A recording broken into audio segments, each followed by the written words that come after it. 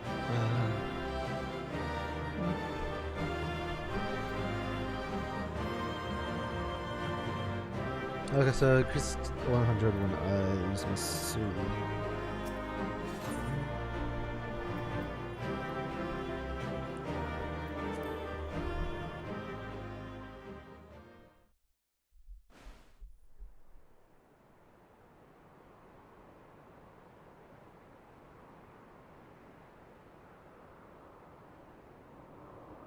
It's over, Hermes. In the name of the Convocation, I hereby take Meteon into custody. And setting aside the matter of your nomination, you will come with us too. We require your knowledge to assess and resolve the situation.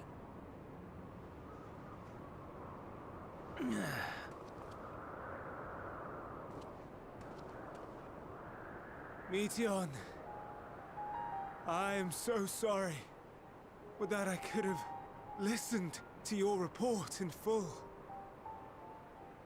Reflected upon its meaning and conveyed it to others.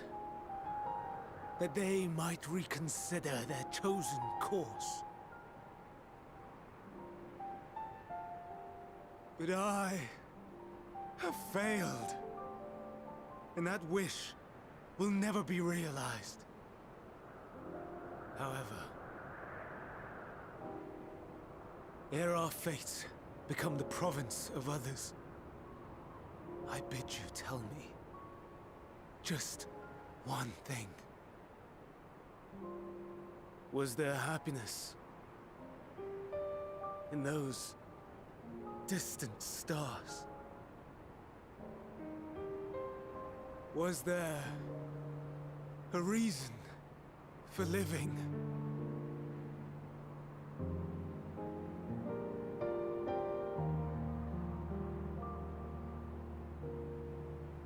We conducted our search as per your instructions. We scoured historical records, communed with the spirits of the deceased, heard the final testaments of the dying, welcomed their shadowed hearts into our own. One race had striven to create a world bereft of animosity. They renounced relationships to avoid interpersonal strife, and in so doing brought about societal collapse. One race had renounced war and devoted itself to the enrichment of its people. They were conquered. Though they destroyed the enemy in reprisal, they could not regain their former glory. One race had concluded that finite time was the root of all woes. Aspiring to shatter its shackles, they went in search of infinity. They discovered nothing is infinite, and that neither time or death can be cheated. Disillusioned, they gave up on the future and themselves. One race had discarded all things that gave rise to sorrow, hoping to have only joy. They found joy lost its savor in the absence of sorrow, and lost their will to live. Though worlds apart, these peoples shared a belief. The belief that they had tried their best. That they had tried to fulfill their potential with every step and success. In the course of which, they learned the truth. That they would never be free of fear and sorrow, anger and despair, of loneliness, so long as they yet lived. Even now their souls cry out for oblivion. And to this song of anguish, I lend my voice. we lend our voice. Oh, beloved mankind, shimmering jewels of beautiful Etheris, rejoice, for we will free you from the cruel yoke of existence. There is no need to struggle in vain, for in nihility awaits salvation. You will know peace and serenity, and it will be beautiful. We will make our nest at the edge of the universe, and there in the dark of dead worlds hoard sorrow and suffering. There we will sing, our chorus ever louder and ever clearer, that our song may reach even this ether-shrouded star. Such is the answer we have found in the stars. Such is the gift we now offer to Etheris.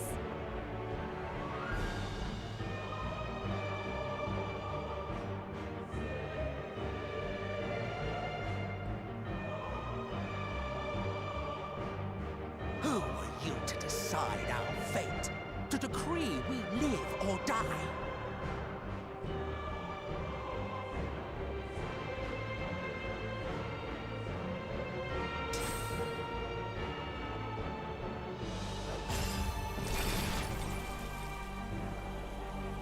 Have you lost your mind?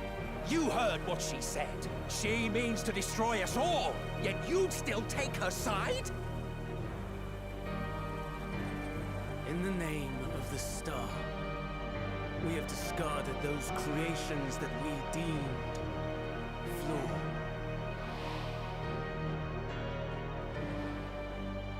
If we ourselves are flawed, does not stand to reason that we too should be discarded. Bro, That what? is sophistry, and you know it.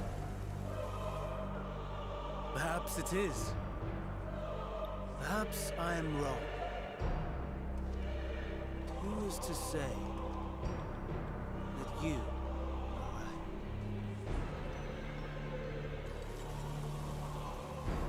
Let us settle this with a determination.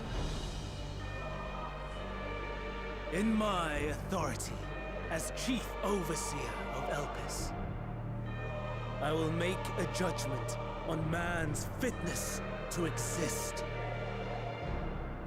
If he can learn to value all life and retain his will to live, even should his end be justified, he will surely find a way to revert his demise. If not, he will perish from stone. As with Gone all crazy. determinations, provisions must be made to ensure fairness. Kairos, awaken!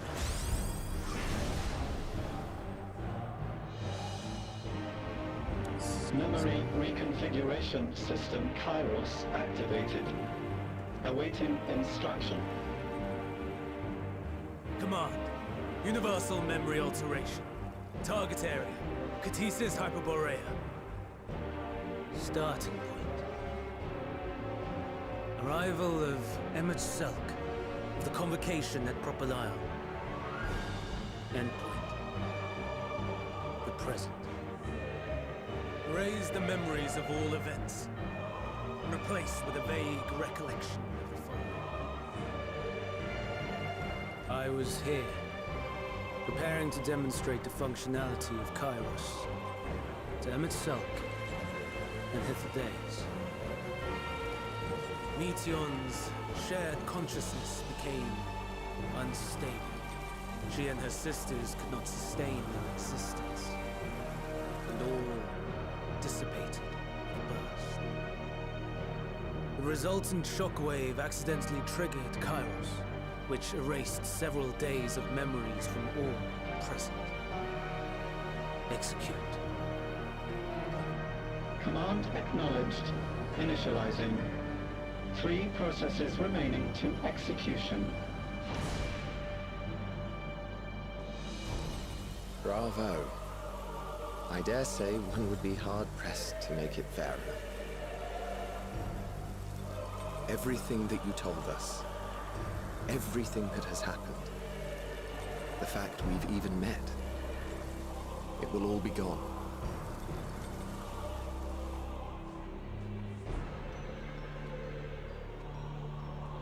Go, Meteor.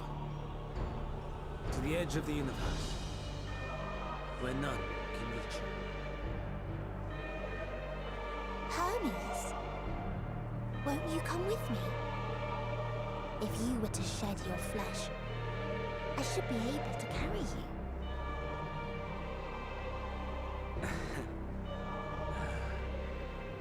I will remain. As a man, I will oppose the oblivion you bring. Silly fool. Had you said yes, I would have granted you the gentlest end.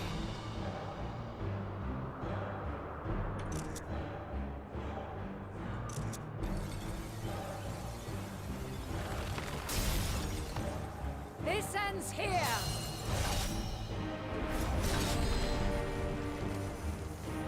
Fly, Meteor!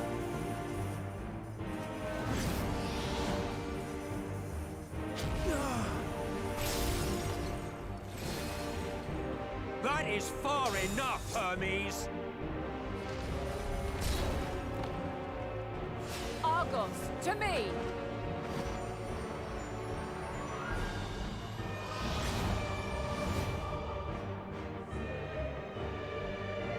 First process complete. 2 remaining to execution of memory reconfiguration. As if we needed more pressure. No matter what, you cannot forget what happened today.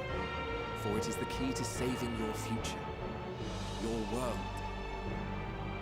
This fight is our fight. What comes after, our problem to contend with. Not yours. No. Your own struggle awaits. And no one else can take your place. You must flee this place with your memories intact. And I will see that you do. Now then, where is it? There you are, my little confluence.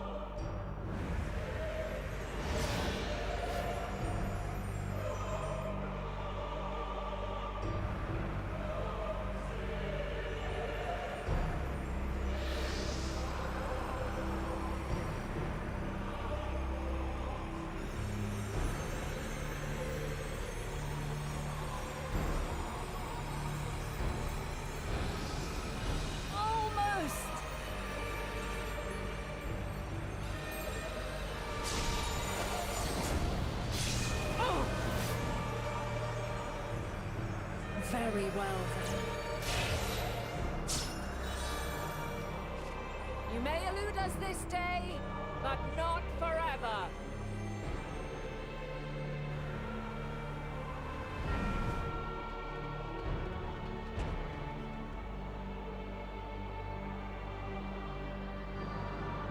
Meteon's gotten away. Second process complete. 1 remaining to execution. Ugh. No time for brooding. Listen well. Beyond lies a spatial confluence that connects the interior sections of this building. I will destroy the confluence and force open a way outside. When I do, you must jump through.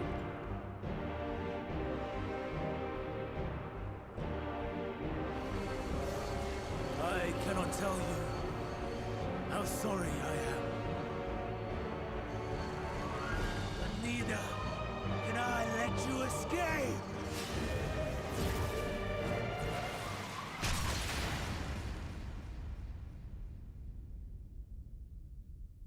Shoot.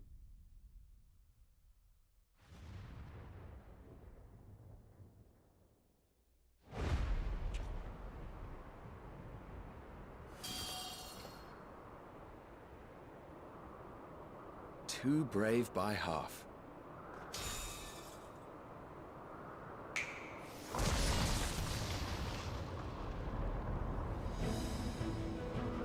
Exemplary work, as always, Emmett Selk. What? But how? I thought the confluence was... Over there? Yes. We were rather hoping we would. It was never anywhere but where it is now. The instant those two began making their way towards nothing, 'twas clear the plan was a diversion. I'm quite incapable of destroying a confluence, I must confess. A gambit brazen beyond words. Though we've grown accustomed to reckless improvision due to the antics of an incorrigible associate. Though, in the case of certain present company, incorrigible is an understatement. Honestly, I'm beginning to suspect it's a requirement for every Azem.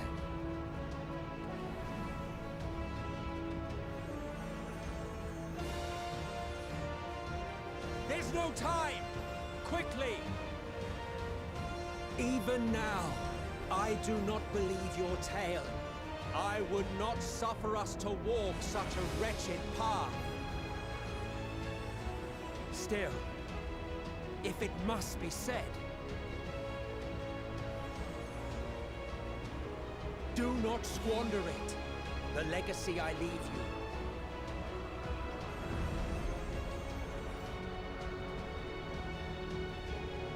Final process complete. Executing universal memory alteration.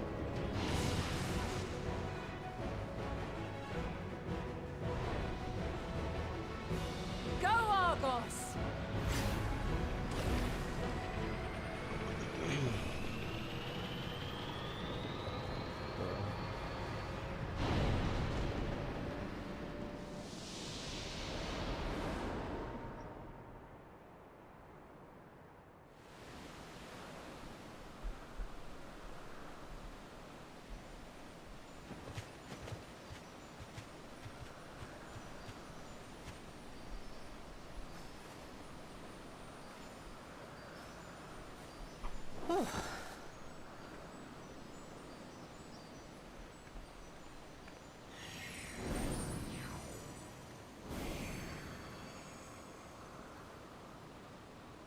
I'm fine.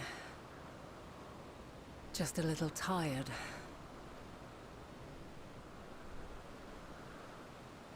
Can it be true? Are we the only ones left who see beauty in the world? In life? Are the stars above no more than husks of fallen civilizations?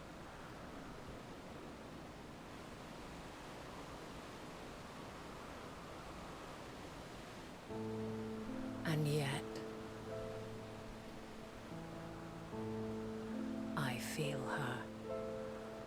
Though she is unimaginably distant, I feel Meteon's presence, and the place where to we must go.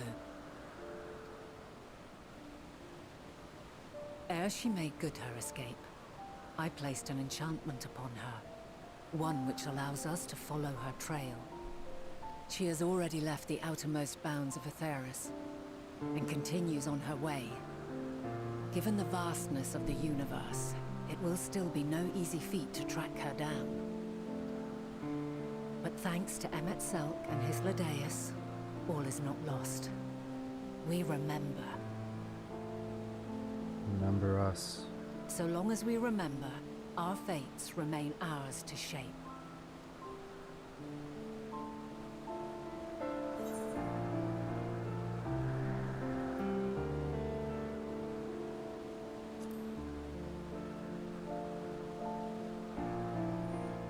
What indeed? Let us begin by ascertaining the situation at Katisis Hyperborea, where the others should still be.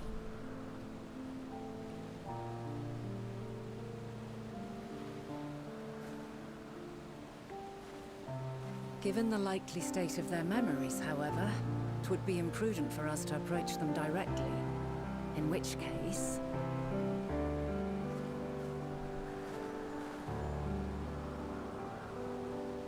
I am sorry, my friend. I've asked much of you this day. But may I trouble you one last time?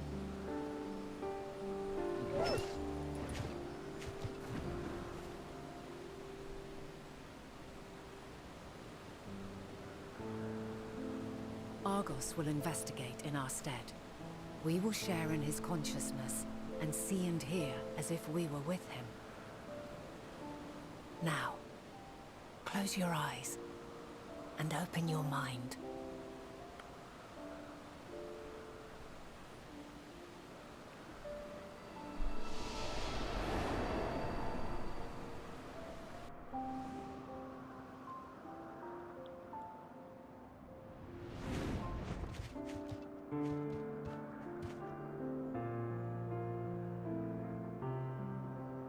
Thank goodness you are unharmed. Unharmed? There is a gaping hole in my memories. I can scarcely remember arriving here in Elpis. Forgive me. I was preparing to demonstrate the functionality of Kairos to our guests. But Meteon, her shared consciousness became unstable. And she... So, that's what prompted the state of alert. And when you went to investigate, you were caught in Kairos's accidental operation. So it would seem. It's all a blur to me. Such an unfortunate accident. Oh, and what of Venar and your other companion? You went inside together, as I recall. We did? If Venar was with us, I have no recollection of it. But that there is her familiar, is it not? The fellow seems happy enough, so I think it's safe to assume his mistress as well.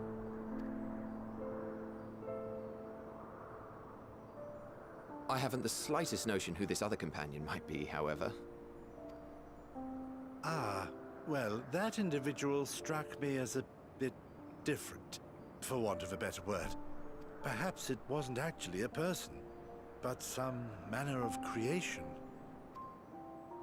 Curious. I must ask Venar about it when next we meet. Yes, you do that. Now, if we may tend to Hermes, whatever this Meteon did, it seems he bore the brunt of it. Once you are fit to travel, you will return with us to Amarot. We need to make certain there are no other ill effects. Also, I am here on business of the 14. We've already had the conversation, like as not, but since your toy wiped my memory, we'll have to have it again. Yes, of course. As you see fit. This Kairos, it manipulates memories through the emission of etheric waves, correct? There is a theory which holds that memories scoured by blasts of ether are restored when the soul is cleansed in the underworld. If true, then perhaps when our time comes to return to the star, we shall remember these few days we have lost. I doubt aught of interest occurred. Look forward to the revelation if you like, but I should prefer to reminisce on more meaningful moments.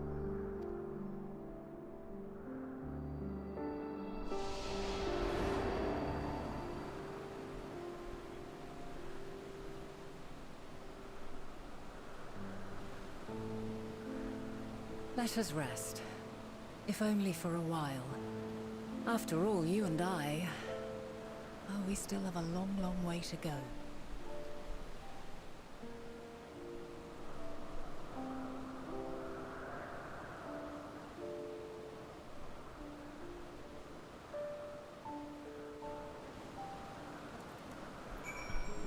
Wow, that's a lot. That just happened. Holy shit. Okay. Okay, Endwalker. Wow.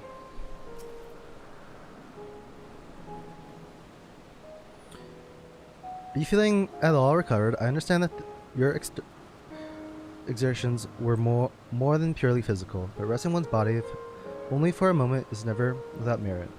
As for Hermes, I think it unlikely he will create more entelechies. He poured much of himself into Metion. Now that she and her sisters are gone, dissipated, in his mind the grief must be unbearable. He will blame himself. He will believe that had he never acknowledged his dissatisfaction with the world, then Metion would never have been born to suffer and die. God for the joy in the 14 will be a welcome distraction, and one day hence he will face the advent of the final days in the role of Fandaniel.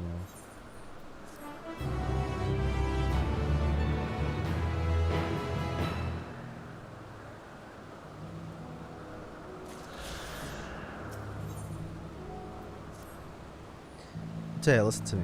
Our duty now is not to denounce Hermes of his misguided determination, or to convince MXL and Halodeus that they have been deceived. No, we must instead ensure that the experiences Hermes sought to expunge are preserved. What remains in our memories alone will be our weapon against the final days. You must fight this battle in your age and I in mine. Come, let's walk together once more. I will see you to the doors of Prolion.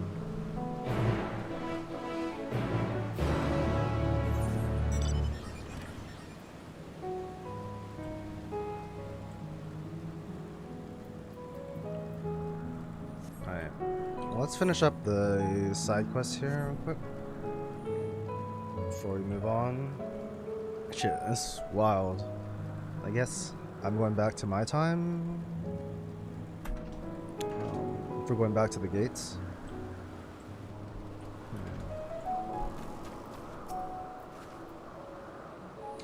Yes, can I help you? Oh wait, do you need directions somewhere? Let's be rude, but I beg of you. Ask someone else. I happen to be lost myself.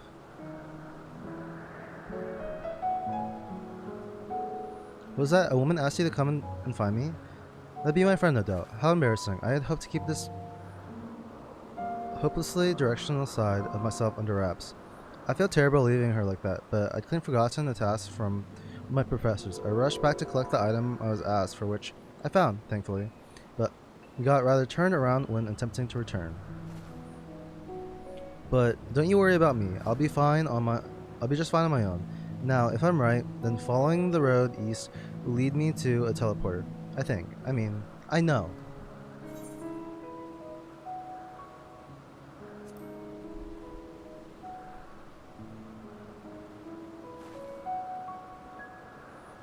You mean it? Truly? Well, that is... I mean, if you're heading in that direction anyway, I don't see why I shouldn't tag along. Oh no, please, after you. If I'm able to get as far as the teleporter that connects to Boitin Oyakos, I should be able to make the remainder trip on my own. Now then, do you mind? Okay. I just have to go over there then.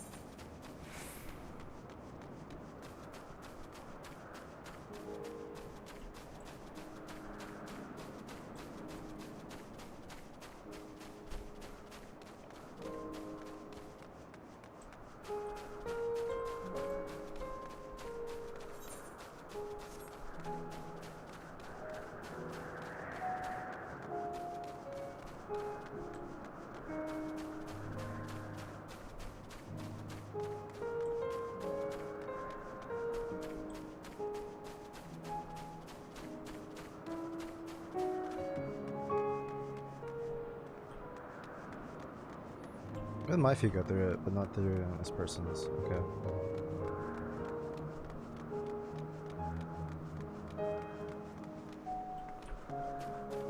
Here then. Whatever it is to see a familiar sight. I should be alright without you now. After all, it's just a straight shot from here to Pokin Acres. Goodness, the earful I'm gonna get from my friend. I've kept her waiting far, far too long. Well, I really should hurry. She is owed an explanation and a heartfelt apology. Do come see us, though. I would like to thank you properly.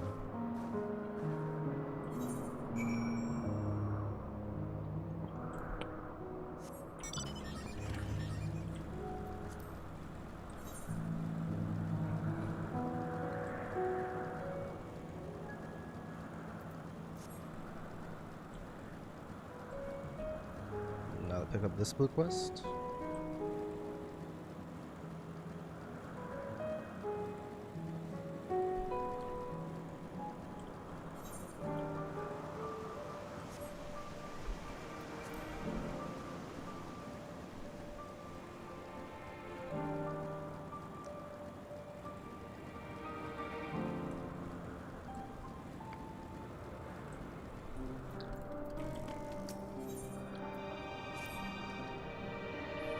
Welcome, friend, to Anagorasis. I am Sockles, and I manage this region under the authority of Chief Hermes, head overseer of Elpis. And you are, oh how unusual, a soul-bearing familiar. Familiar must have a mission, and yet you offer no messages and carry no cargo. You perhaps here for the purposes of observation? Yes, that must be it. In which case you only need to mention my name to Chamium, and she would gladly give you a tour of our domain. Soak it all in.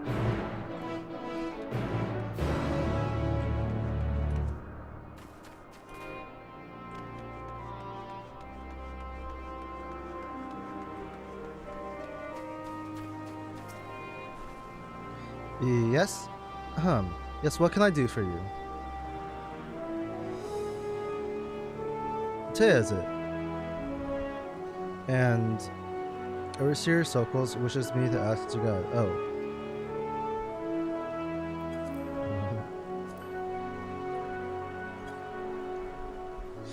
I would be more than happy to show you around. I'm simply wondering why the Overseer chose to send you to me of all people.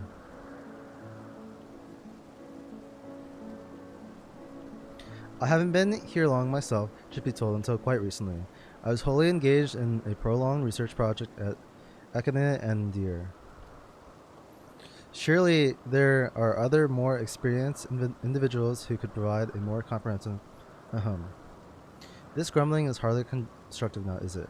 The task was given to me, and I will attempt to cover most of the salient features of facilities to the best of my abilities. After all, it's not every day one is asked to indulge the curiosity of such a rare and fascinating visitor. We can commence the tour this very moment, if you like. You know, rather than have me lecture as we walk on, I think observing firsthand what we do in Anagoras would prove more beneficial. I'll point you in the right direction, and you can question my colleagues to your heart's content. Once we've completed the circuit, we can return and speak to Overseer Sockles.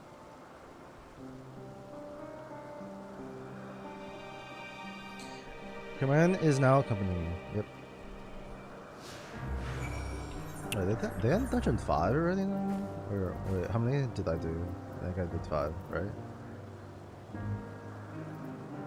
Or no, I did 4. 1, 2, 3, 4. Yeah, 5.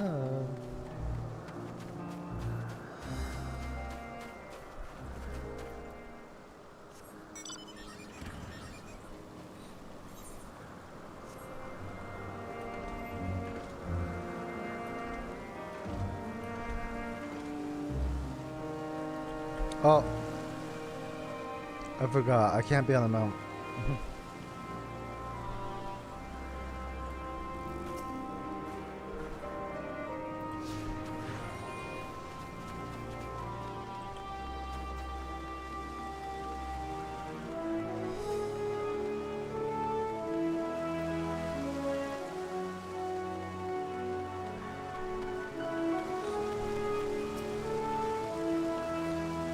Carmian. Oh, and who is your friend? As name's familiar? Why, you appear so astute and deliberate in your thinking. I should very much like to make an extended study of your composition and consciousness. Oh, do forgive my forwardness. It is my duty to chart the behavior of familiars, and I find it ever so diverting. Our arcane servants are rarely permitted to roam the world at will, you see. But our research here is given special suspension. Once the subjects are properly registered as concepts, of course. There are times when familiars are tasked with tending cattle or must otherwise coexist with other living beings. Such projects are brought to me, and I am responsible for observing and evaluating their potential compatibilities. Oh, but of course, Lazzy might grant us permission, and you could abide here for a few years while I analyze. And on that note, we really must be moving along. Step lively, Matea.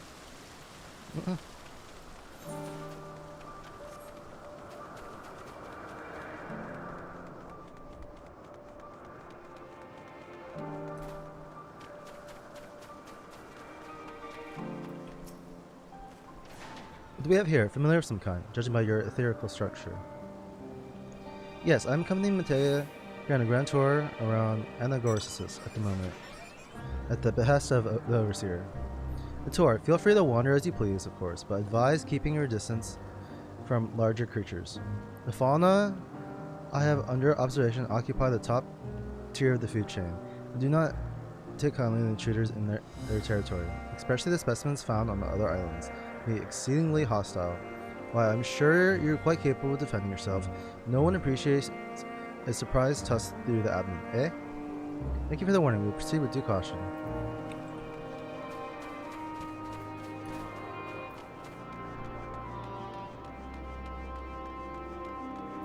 Let me see how many people in SC are at 90 now. Bro, we already have a few 90s. Sure.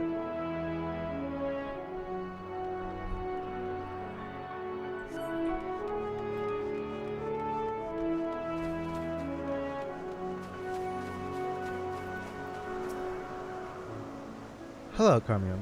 Was there something? The overseer asked that I give this familiar a tour of the grounds, and I thought the best way to do that was to show her to what we have here firsthand. I see. Well, my work is rather difficult to demonstrate. I hope a brief explanation will suffice. Our creations are many and varied, but I mainly preside over the plant life. When it comes to watching certain grasses grow, one must be prepared to observe over the course of several years. In the case of trees, sometimes decades. Tedious perhaps, yet necessary. Plants are capable of altering the entire habitat, and the presence as a food source has been enormous influence on the local wildlife. Was that the sort of thing you wish to know? Yes, that's perfect, thank you. I think we covered the main areas of interest. All that's left now is to speak with Overseer Selkos. Wait it.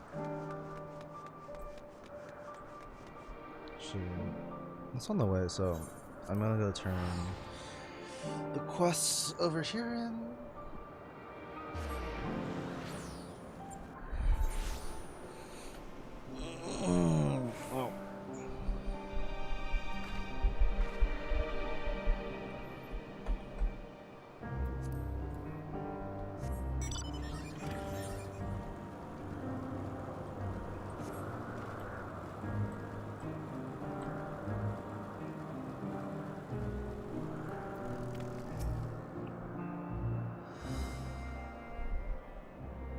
Matea, thank you for seeing to the safety of our guest.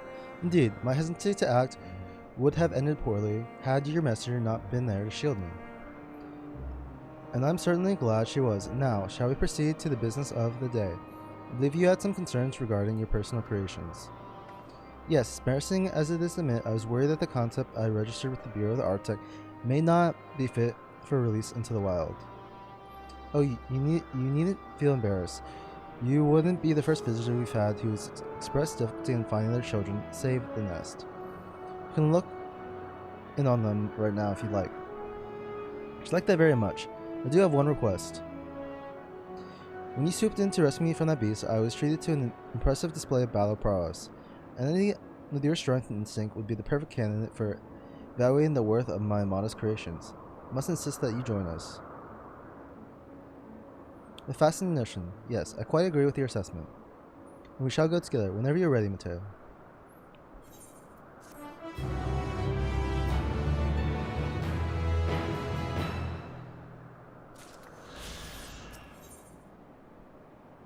I'll accept it. Thank you for agreeing to come to us. Shall we?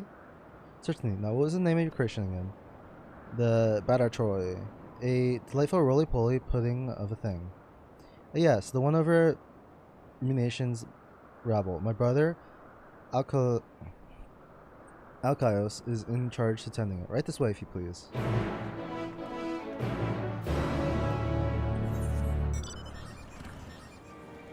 I'll work on that later. It's probably unlock something. I'm just gonna do these, turn in these blue quests for now. Oh. Thank you for your help. Truth be told, when my friend first dashed off, I had assumed it was because I forgot an assignment from Mitron. Lo and behold, I was right. We're studying at the words of Mitron in Academia Andir, learning all we can about the engendering of aquatic life from that self-same master. Also, I've no idea why Mitron would ask me to produce a flower of all things, a one that's still undergoing testing in Elpis. It's very beautiful, yes, but what does that have to do with ichthyology? Well, nothing, but that's the point, surely. It must have intended as a present, one meant for Lawgriff. Mitron is hopelessly enamored, as we all well know. We do?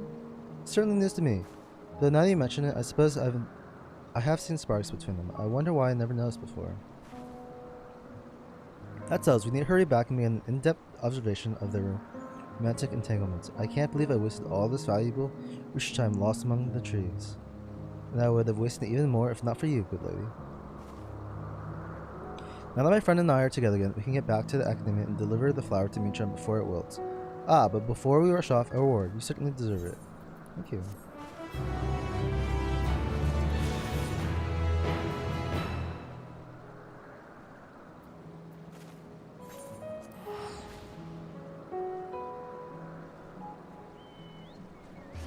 Back over here.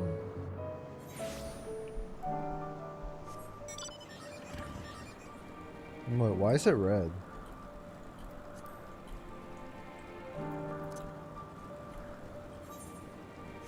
Don't really understand why it's red.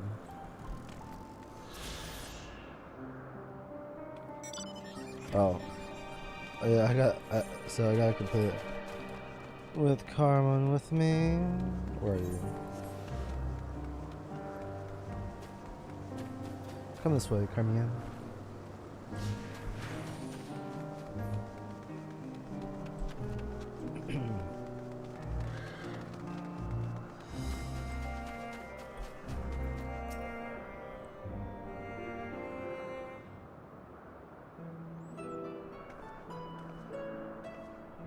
Ah, I see you completed your tour.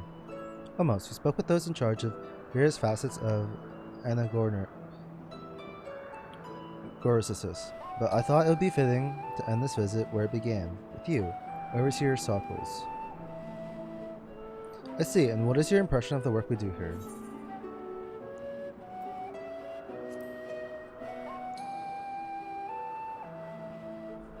I'm glad we could help you further your worldly education.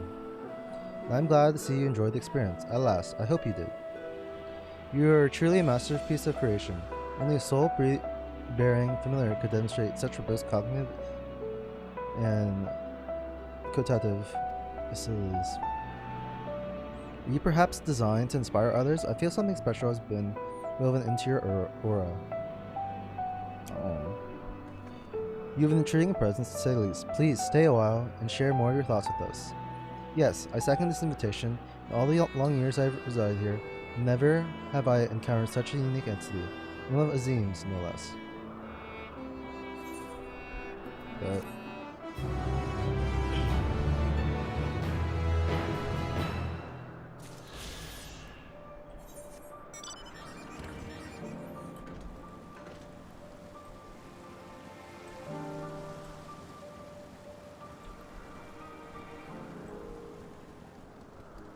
wait, no, I'm gonna go back this way now.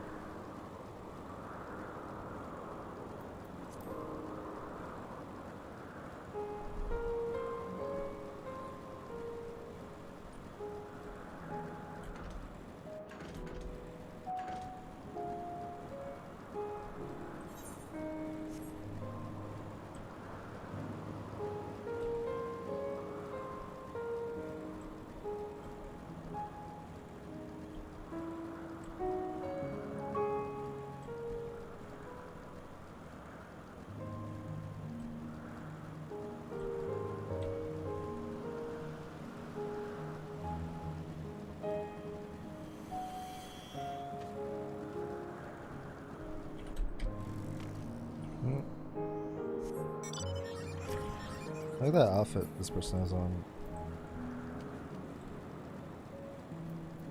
Oh really? That's that guy? Cool. Your time in this age is drawing to an end.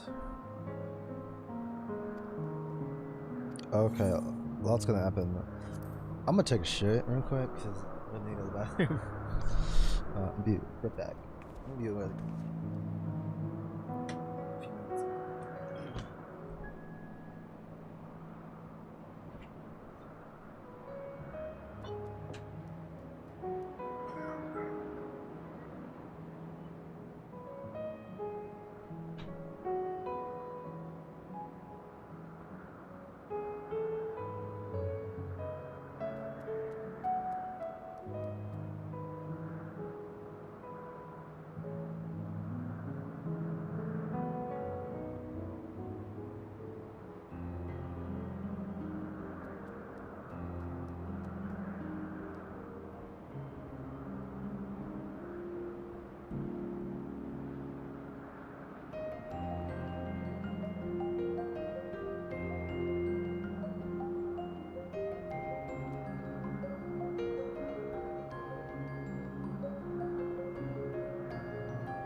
It's about to be a long ass cutscene. Alright.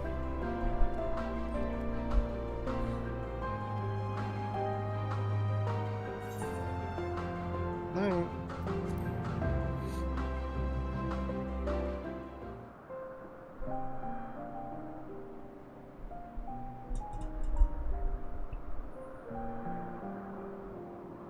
So, it is within.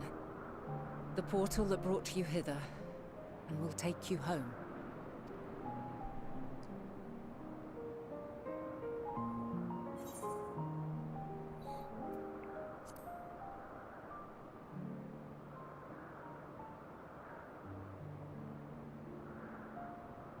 May you and yours emerge triumphant. Make use of the knowledge you have gained, that your days in Elpis and our friend's sacrifice be not in vain.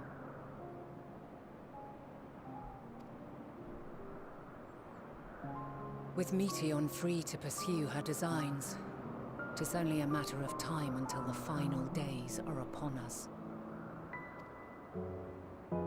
We must be ready. From fortifying our defenses to securing our escape, there is much to be done. In spite of this, we cannot allow the report that set this calamity in motion to become common knowledge. Were the masses to learn the fates of the other stars, I fear the situation would spiral out of our control. I must carefully consider who can be trusted and bring them into the fold.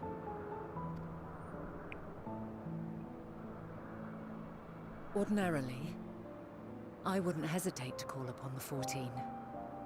However, it was the desire for a fair determination that drove Hermes to attempt to erase our memories. And were he made aware of his actions, there is no telling whether he would remain a friend or become a foe. Alternately, we might try to alienate him from the convocation. Yet in doing so, we would deprive ourselves of a brilliant mind who would be invaluable in the crises to come. Quite the dilemma. Which is why I must work independently of the convocation. Regardless of how we proceed, if we are to permanently avert the final days, we must be equal to Hermes' challenge. We must prove that mankind is worthy to exist. And this hinges, I think, on how we confront the all-consuming despair that accompanies a senseless and seemingly inevitable end. Bewildered and divided, we would perish like the peoples of those celestial ruins. We could not hope to survive the final days, much less take the battle to Meteon at her nest. We must find a way to defeat despair, to unite and prepare as many as possible for the struggle ahead.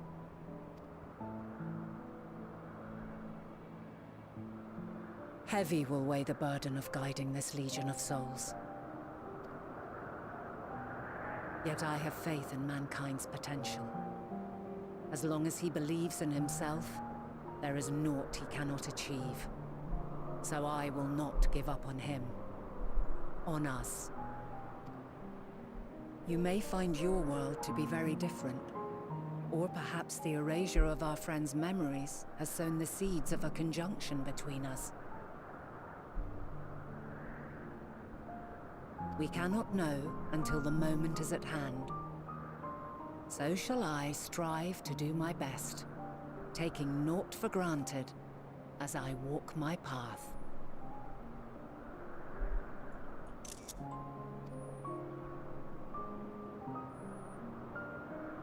And I pray you walk with me to the end.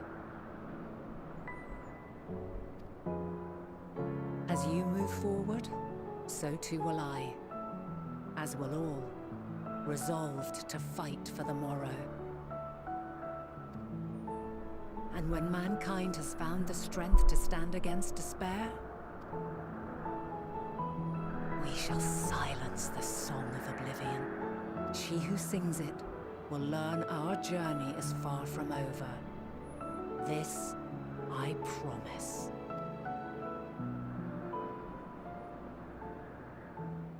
Fare you well, my light of the future, till we meet again.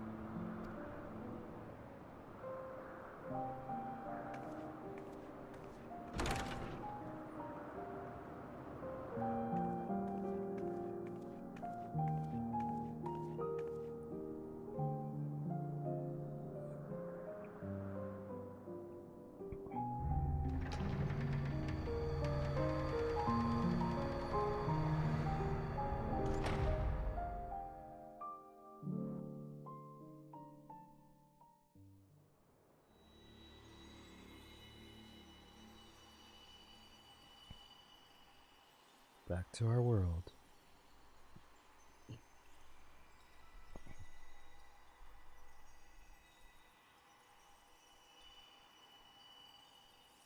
From this day forth, I shall strive to bring honor to the seat of Vandani.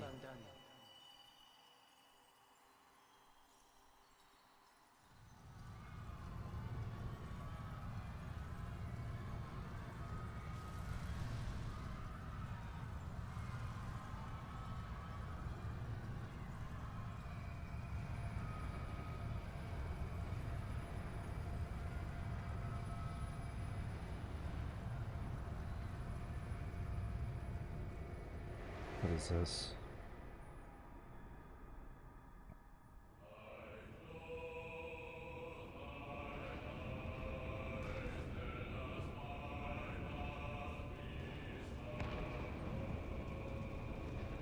The final days.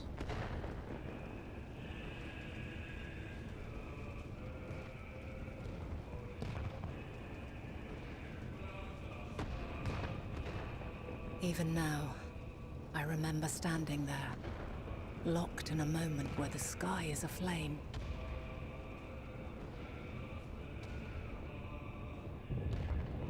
Where stars fall as tears, and screams darken the seas. Where resignation rots the trees.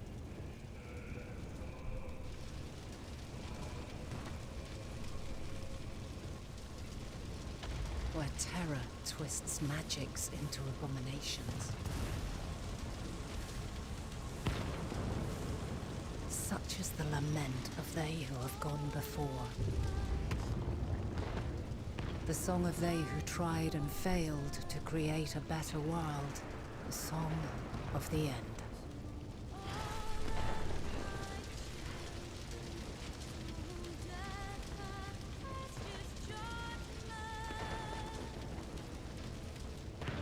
That which hides at the edge of the universe is no longer hope's creation.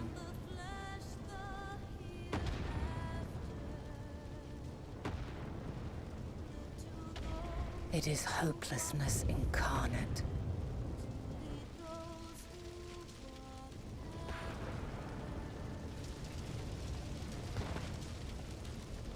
That day, mankind saw half of its number sacrificed to bring forth Zodiac.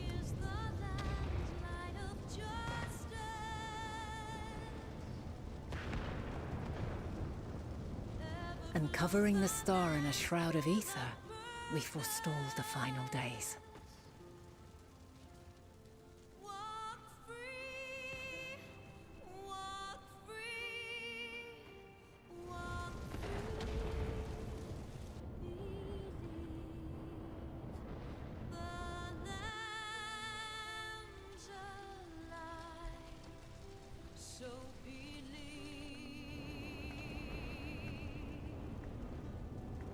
Yet the cries echoed still.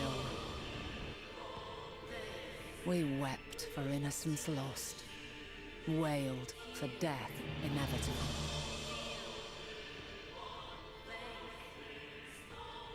A reality too terrible to bear. And for too many who sought comfort in gilded memories of joyful days and tranquil nights.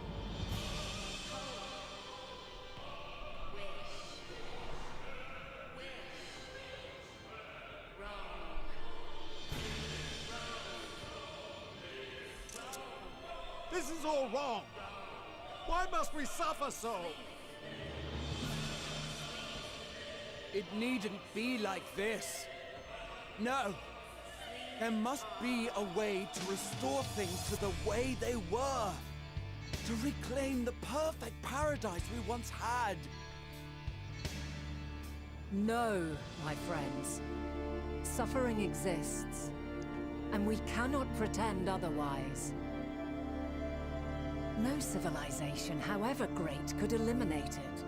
If we would live, we must accept it as our constant companion. Let us not seek to forget this tragedy. Let us carry it in our hearts, that we may grow stronger and know true happiness.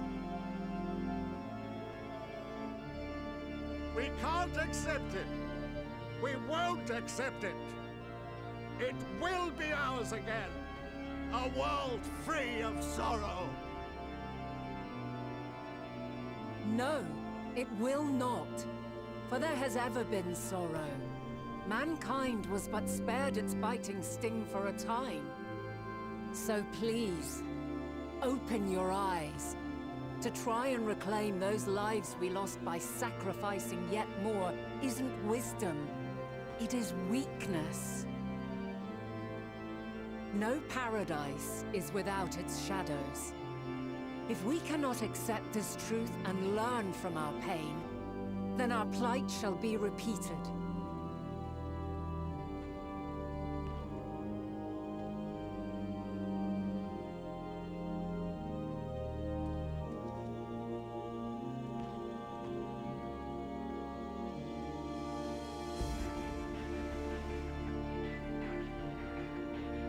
O mighty Zodiac! God, born of our boundless faith, we bid you, hear our prayer. Accept this offering of lives, and deliver unto us the lives we once had.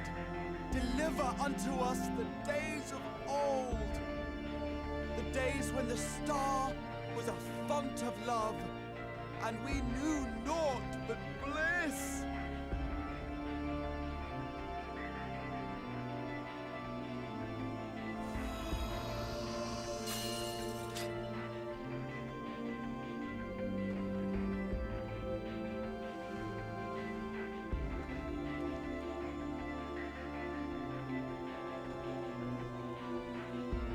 You would destroy it? Our beautiful world?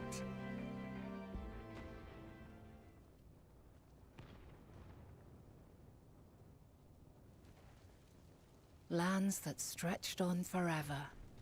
Skies one could drown in. The heartbeat of nature, silent yet strong. And amidst it all, a people. Beacons of light and life. Laughter that warmed my heart like naught else before. They are my meaning and my purpose. My love. In spite of, or perhaps because of this, I choose to believe in mankind's potential, in his ability to find a way forward. So let there be no way back. From that temptation, I sunder us. No more shall man have wings to bear him to paradise. Henceforth, he shall walk.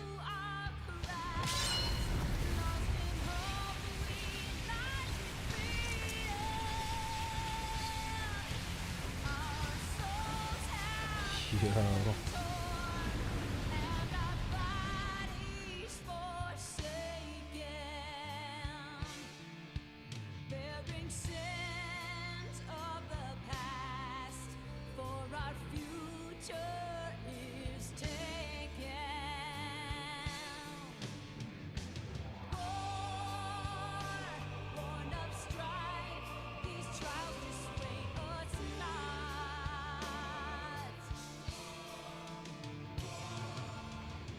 all is excruciating pain.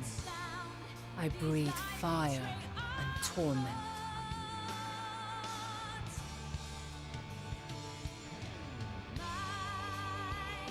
I birth a world of suffering to mire and plague.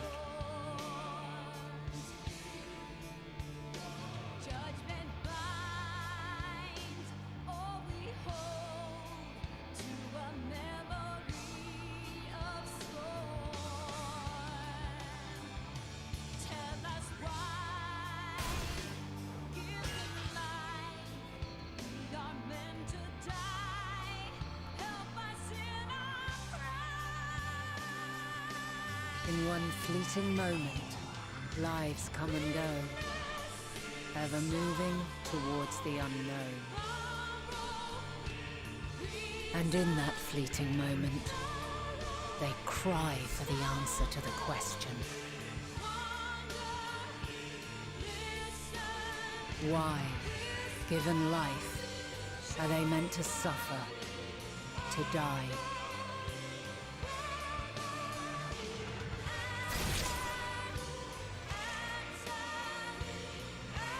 As fragmented, imperfect beings, yours is a never-ending quest.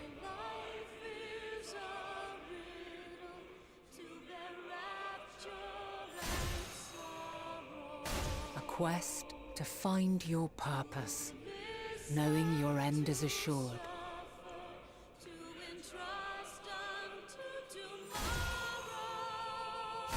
To find the strength to continue when all strength has left you. To find joy even as darkness descends. And amidst deepest despair, light everlasting.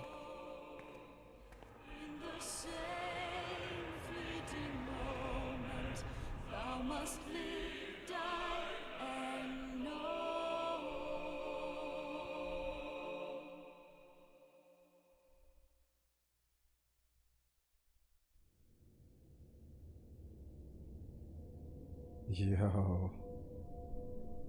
A conjunction has begun to form, an intertwining of your time and mine.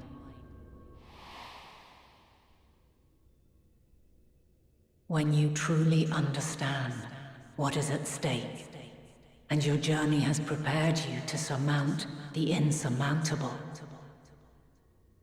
then shall I honor the promise made in another time, another age.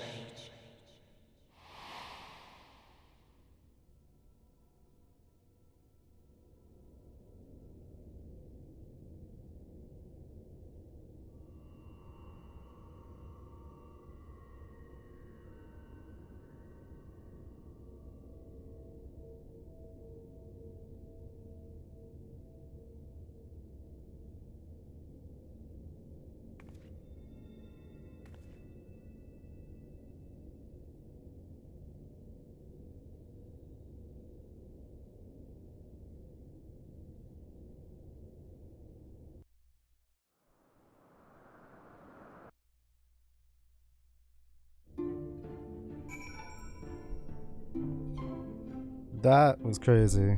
Okay. That gave me goosebumps. Now we're back on the first. What does this do? Okay. Now I report to my friends. Back to shower and I go, I guess. Well.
Bunny girl dancing over there.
Matea? Impeccable timing as always. I'd heard you were off in the first part of our efforts to investigate the final days. Well, so often seems to be the case, while you're away we've had some few developments, which we can discuss in just a moment. For now, however, I cannot tell you how wonderful it is to have you back.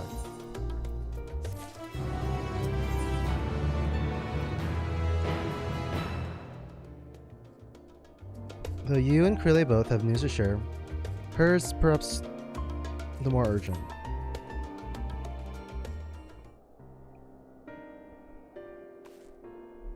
So have you learned a lot more of the final days? And the journey was well worth the risk. No doubt your newfound knowledge will be a great boon to us all. Unfortunately, during your time on the first, events here have taken a turn for the worse. The Scions are running themselves ragged, trying to contain the spread of blasphemies, but it's a losing battle. They're trying to ascertain the where and why of it. Alcai and Alphanode have been traveling all over. Of all the regions they visited, Locus Minos is one of the worst affected. Thancred, Estinian, and Grahat took a detachment of allied soldiers there to offer aid and succor to those in need. But the province is vast. They only managed to visit a handful of coastal villages. It was an accomplishment worth celebrating, still, but a drop in the bucket at best. In the meantime, Yoshitola and Master Matoya have been making a concentrated effort to establish contact with Thailand in the Ethereal Sea, but to no avail. As for Tataru and I, we've been keeping a close eye on the forum. From what we gathered, they've been constructing a vessel to ferry people to the moon, an ambitious project that has likely been years, if not decades, in the making. However, since we've seen no sign of it thus far, I suspect it's still incomplete. I also recall the proposal issued by Master Fonchnal to the people at Radzat Han.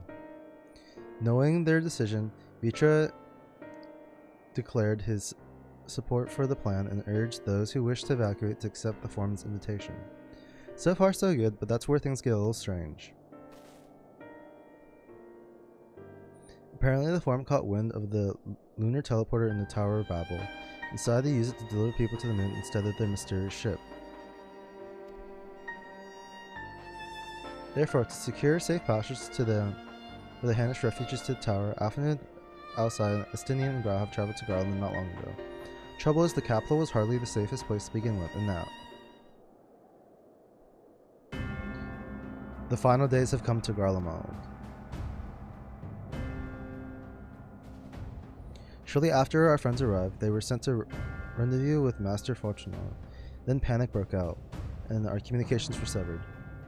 From what fragments we were able to make out before the link show went completely silent, I only assumed the phenomenon has spread to the capital. The others need me today. Please, you must help them.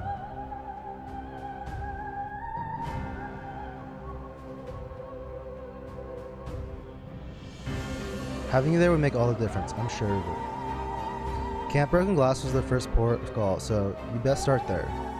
Hopefully Lucio will know where they are. There's no telling what you'll be walking into, so you best take every possible precaution.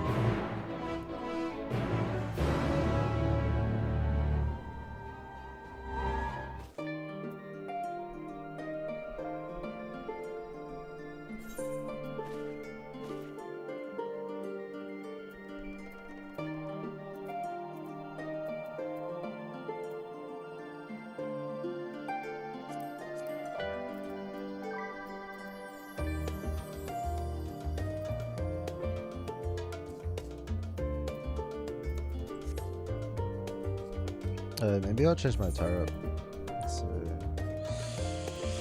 I'll have to start at my armory chest again though. Okay, so if I equip this, I might as well just equip all the different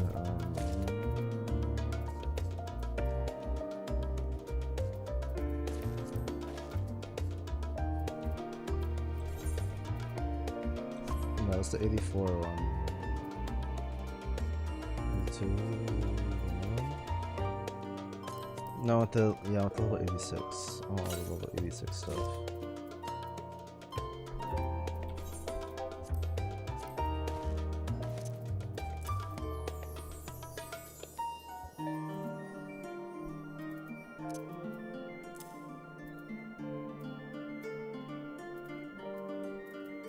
Let's see here.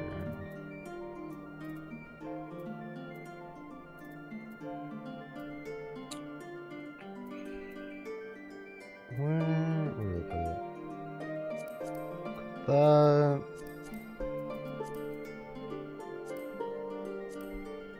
I really am gonna have to start this real soon.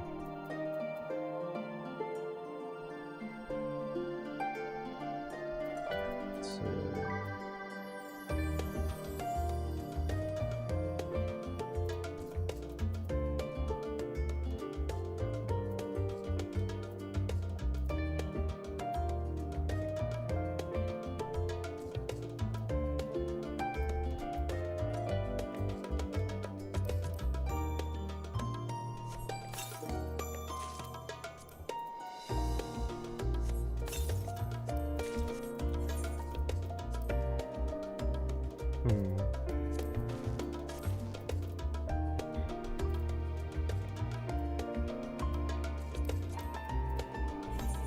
Ah!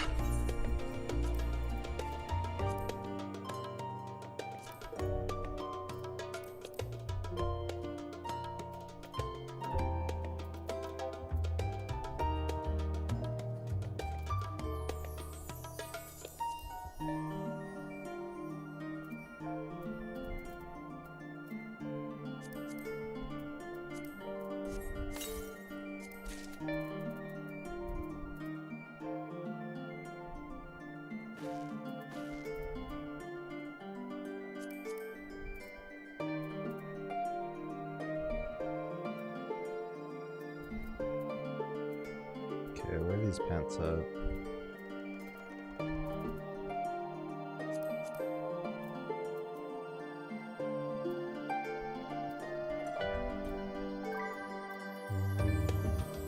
Let's sort this real quick so I can find everything.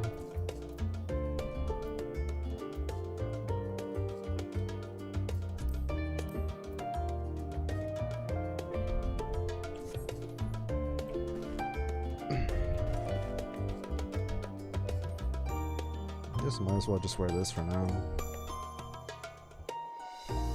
Alright.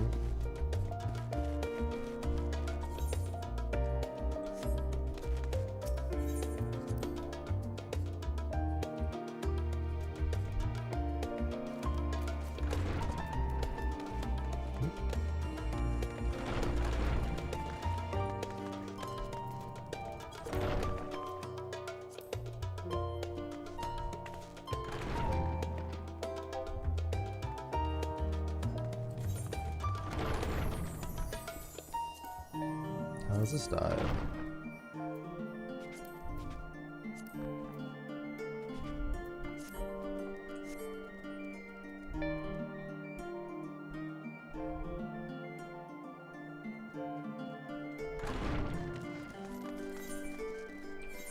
No, might as well just go over there.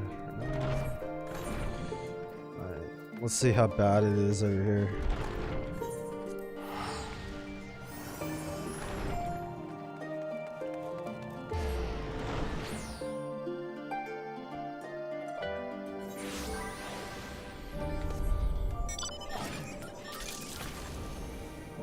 Oh well, yeah, you can see it.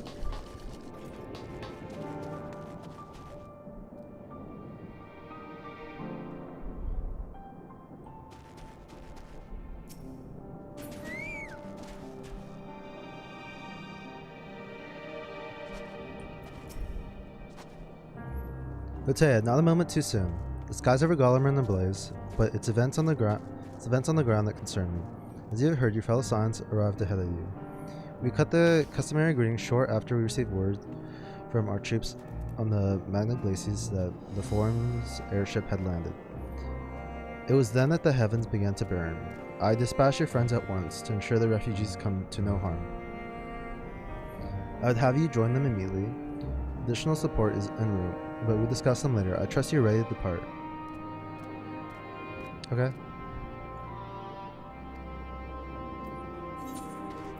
Alright, let's get it.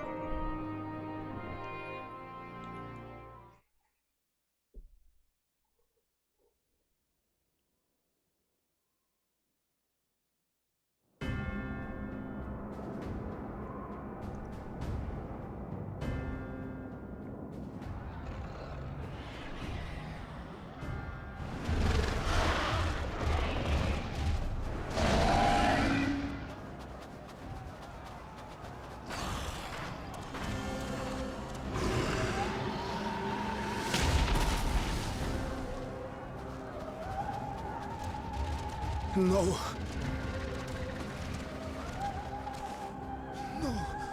No. We were promised an escape. Not the same moon we fled.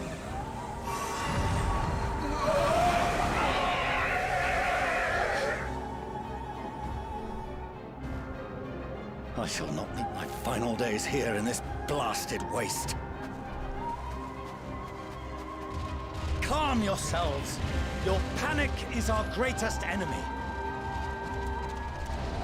Come, we must build a line of defense.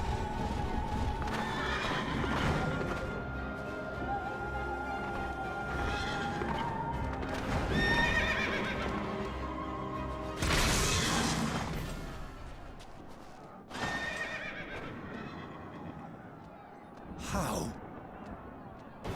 Leave the fighting to us, Father. You must lead the people to safety.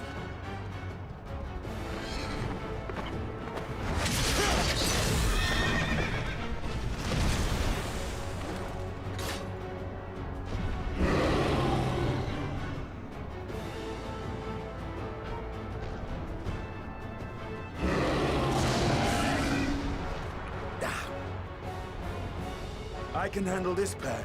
You shall tend to the refugees. Let us be about it.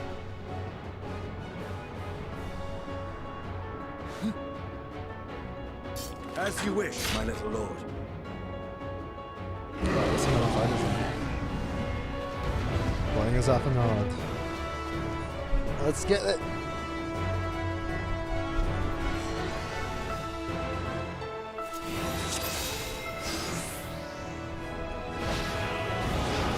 I'll command the beast's attention. See to the wounded. Help is at hand.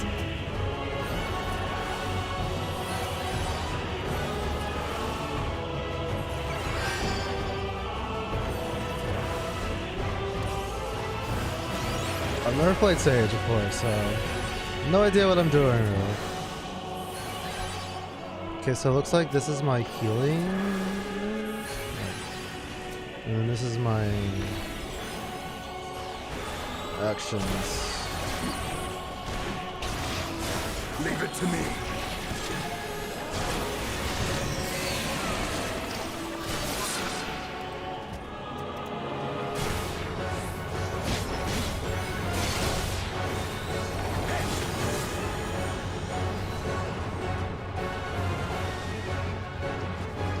Oh no, they're gonna transform too.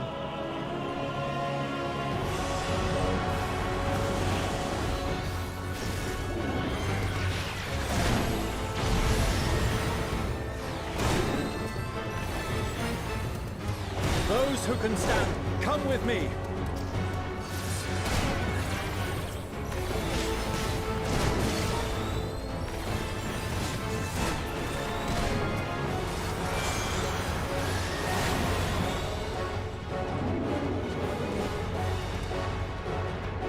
Easy now. Deep breaths.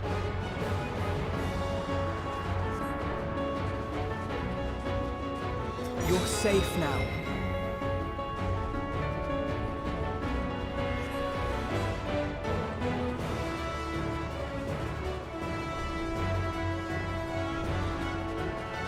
Worry not for the refugees, but for yourself.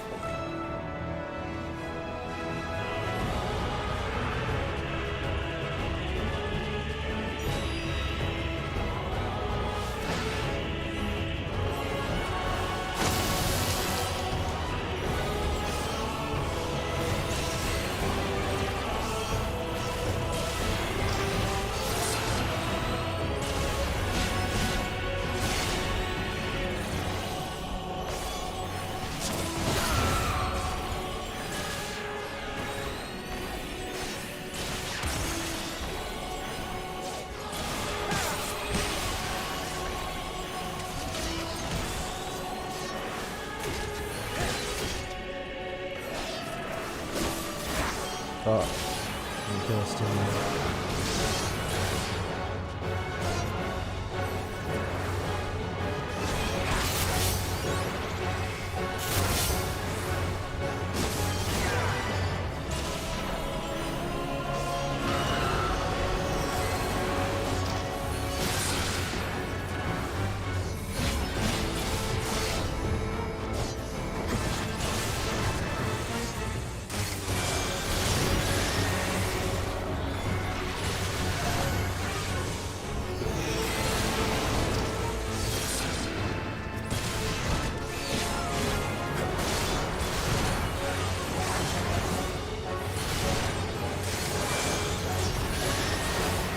heal.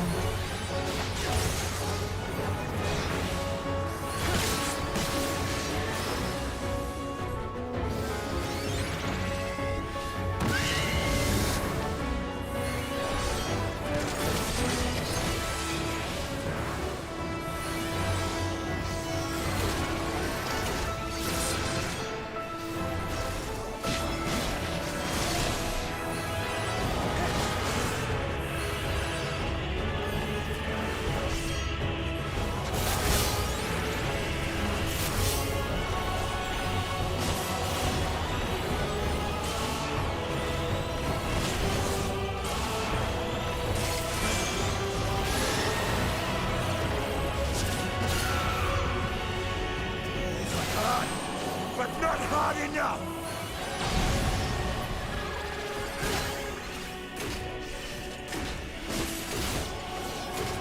Oh, he's here.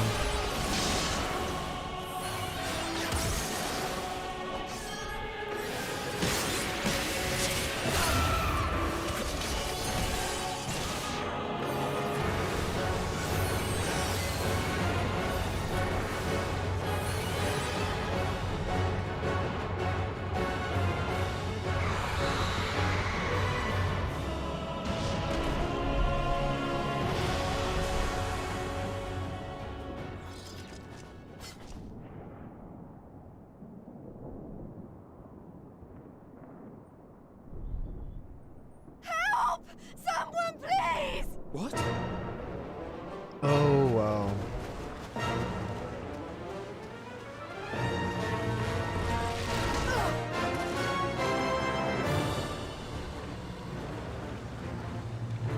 No.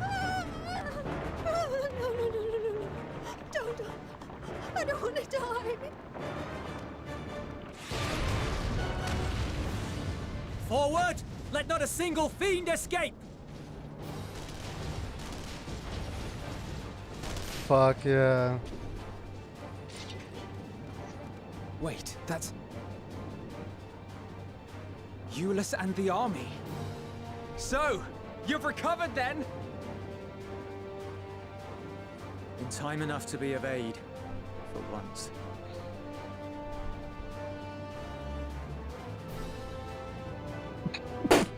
We can speak of it more later. For now, we must fight! To repay your salvation in kind, or with better! For Garlemald has her pride!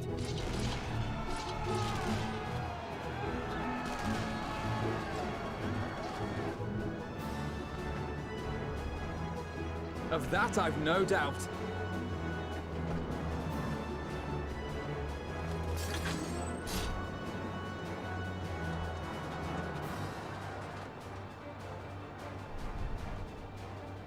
The gods.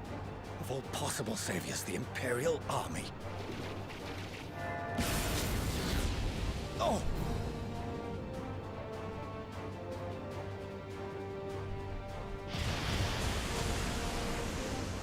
I had hoped to take all of them down at once. Think a withdrawal might be in order? Oh, sod that! You know who would never abandon these people to their fate. To be devoured by their former friends. That'd be beyond cruel. These beasts must fall here and now. Well then, I'd say it's high time we threw caution to the winds. So long as you spare me the heroic sacrifices. Now, let's go! I...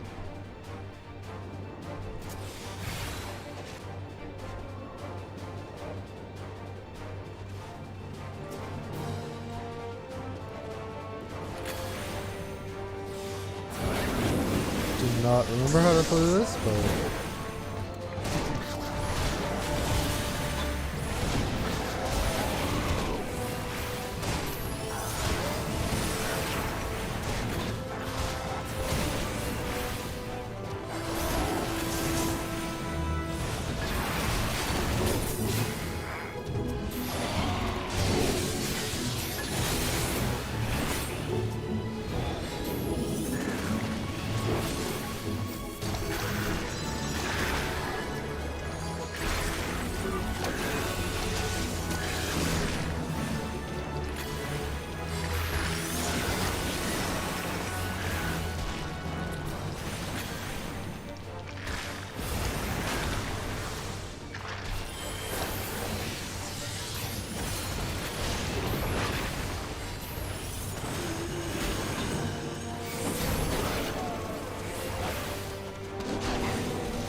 None to worry about.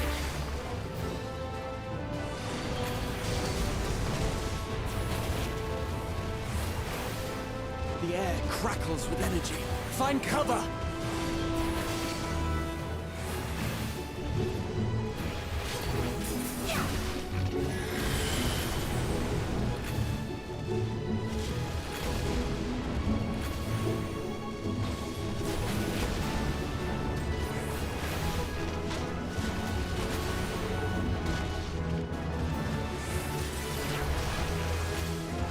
As they say, turnabout's fair play.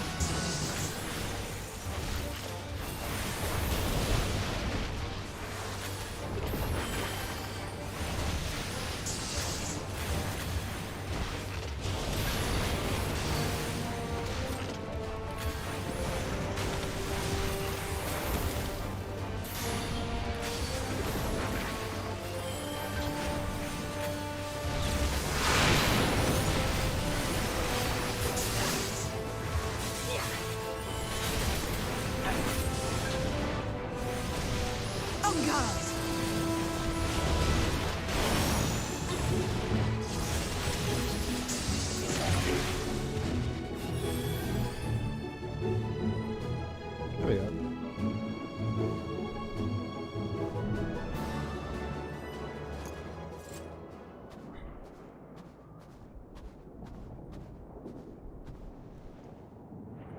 There's not the barest trace of ether.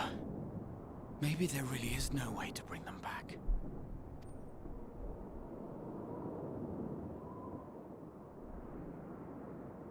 Thank you for saving our lives once again. I remember you, from Purusha. You helped us there too, didn't you?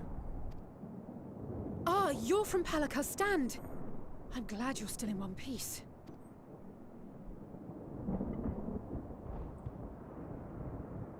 Or you will be, once I see to that injury of yours.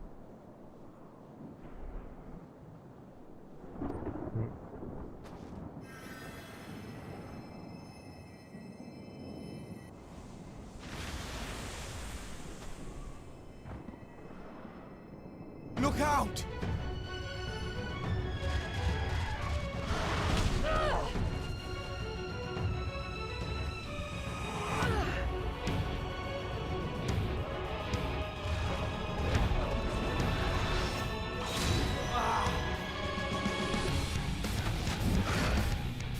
Paladin. Get out of here! Quickly!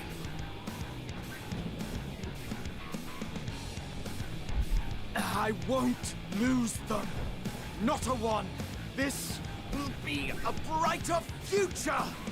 I won't let a madman's apocalypse ruin everything we've fought to achieve!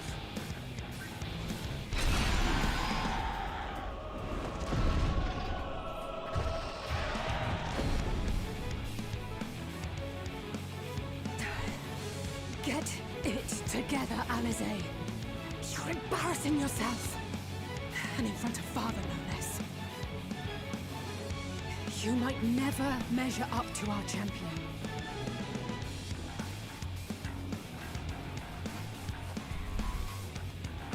But we ask too much of her as it is. You mustn't let our sword in the darkness fight alone.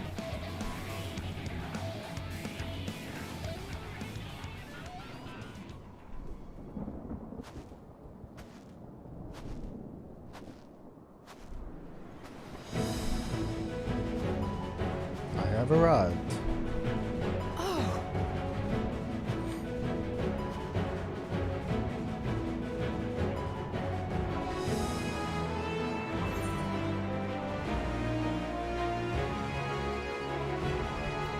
I'm back.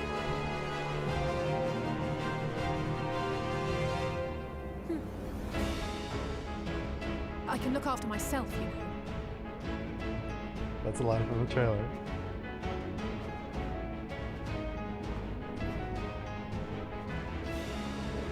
Everything's in order, I trust?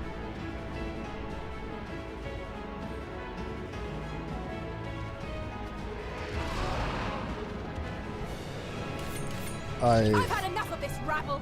Come on! There's the line.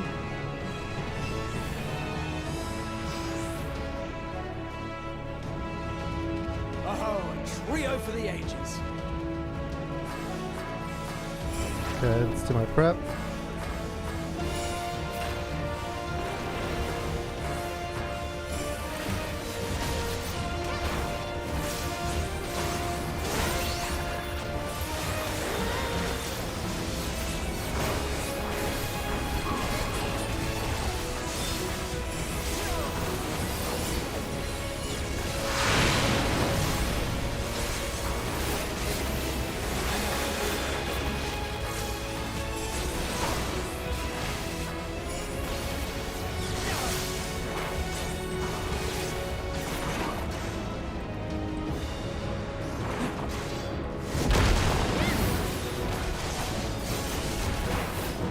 Just the beginning.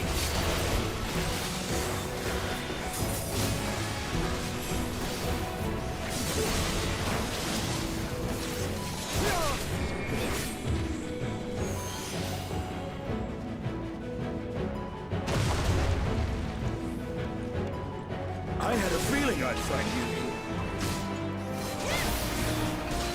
This should be the last of the worst troublemakers. With me!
You must board without delay. The ship will depart ere long. Your offer to host us in Sharlayan is most appreciated, but Will the final days not soon fall upon it as well? Your hesitation is not unwarranted. The satrap entrusted me with your lives, yet I have failed your comrades. Nor are you wrong to fear that this corruption will continue to spread. I cannot promise you complete safety, even in my homeland.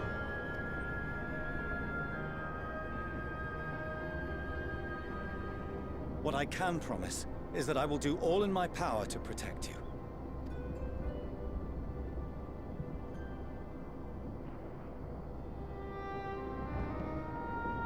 That power is not inconsiderable.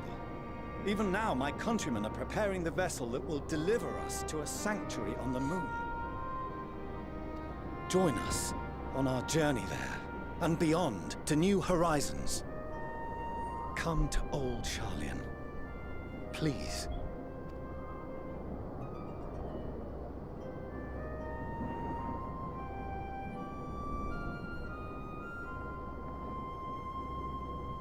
We would be fools to refuse such a generous offer made in earnest.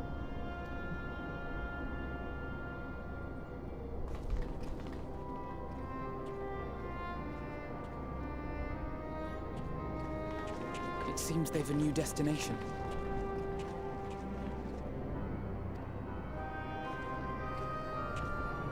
The people of Radzat Han have known too much suffering. The march to Garlemald will only bring them more, short though it may be. I quite agree. Fortunately, they have you to look after them. Yes. Well.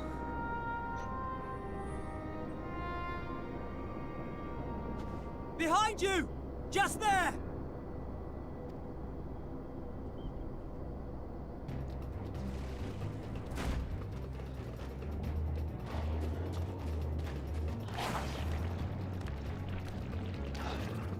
More of them.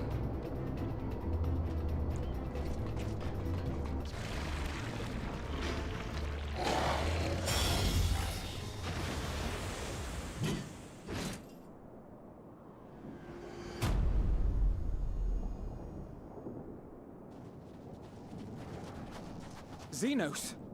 Here!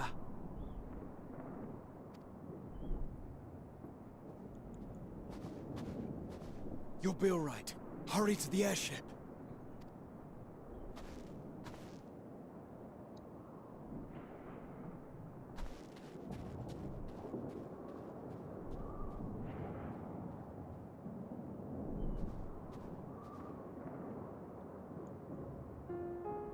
Why have you come? A heretofore unseen beast. 'Twas ripe for the slaying. Poor sport, alas. Unfit to temper my blade. Oh, for the love of... You cannot still be on about a rematch. That is, and has ever been, my sole concern.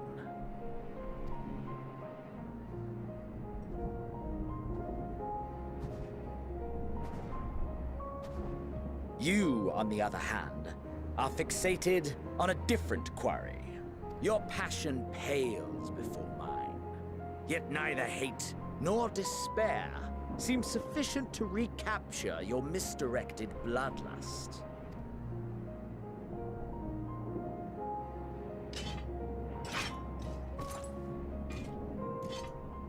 So, I hone my blade, and I wait.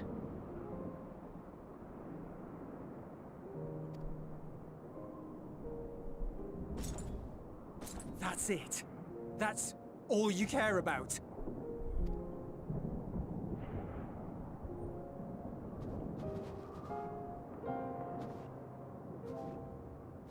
Garlemald is in ruins. Our homeland, the nation you rule, is as good as gone. Along with so many of its people. Not just soldiers like us. Not only those who fought and killed for power and duty. Innocent civilians.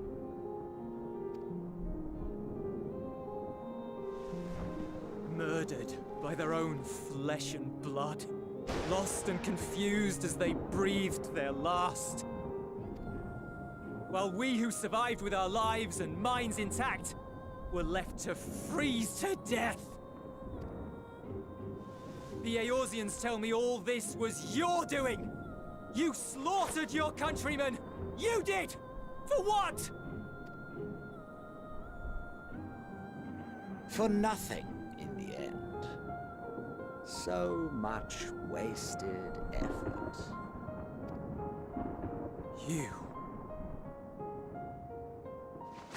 You bastard!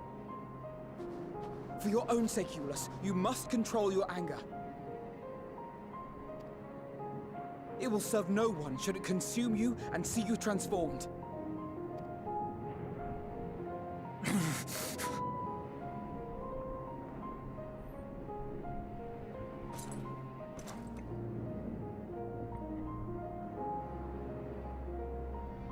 Would you be happier had I a good reason? What? If my motives met with your approval, would you no longer resent the outcome? If so, then perhaps a beast's skin would suit you better. Duty, honor, morality. All constructs of convenience when put to proof. Surely the war taught you how easily power becomes the tool of the self-righteous. How the people's justice was merely a means to their ends?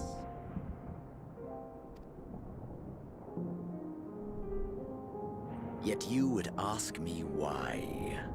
Ask any creature of this star and those above for answers, and they will tell you what suits their fancy. And they would be right to do so. What meaning there is to be found in the petty vicissitudes of your existence must be gleaned by you, and you alone.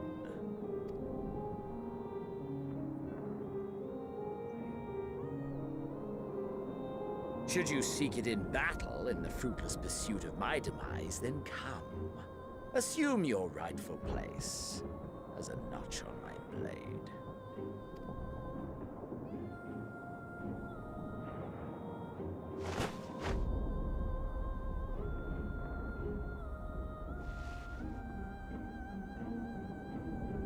You are a blight on the Garlean race, and there would be no more satisfying way to expunge it than by beating you to death.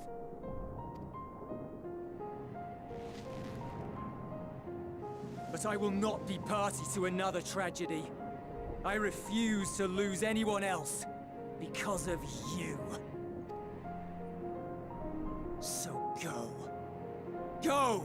And may we never suffer your madness again!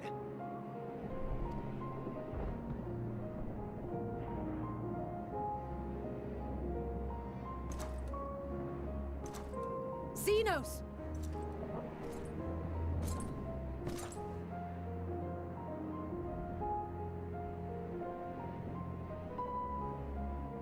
Perhaps you found meaning in living this way.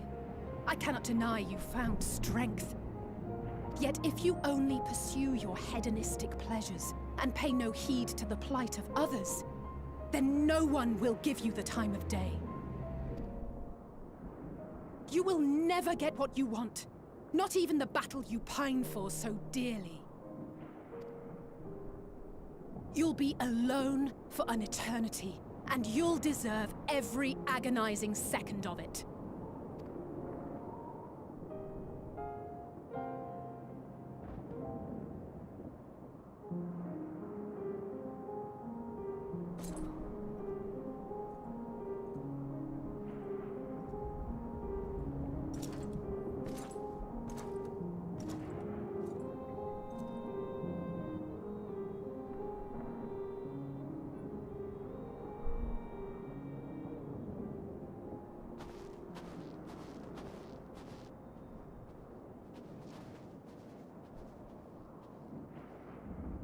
We're ready to depart. The refugee ships will be leaving shortly, but I've asked mine to remain for the time being. There's room enough for you to join me on it, if you wish.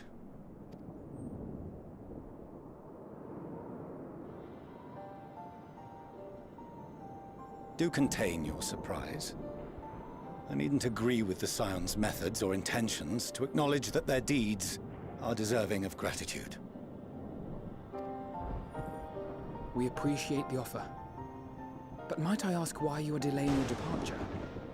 I presume it is not solely for our benefit. I must visit Garlemald ere we return to Sharlayan. Having caused such an uproar, it is only meet that I explain myself to the Ilzabard contingent.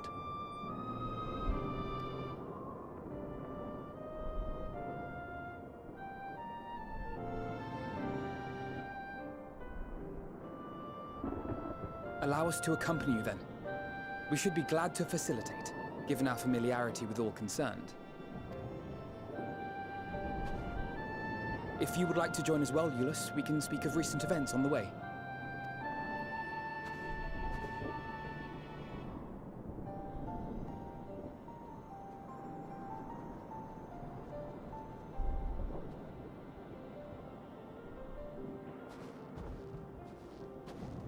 He'll be after your seat on the forum next.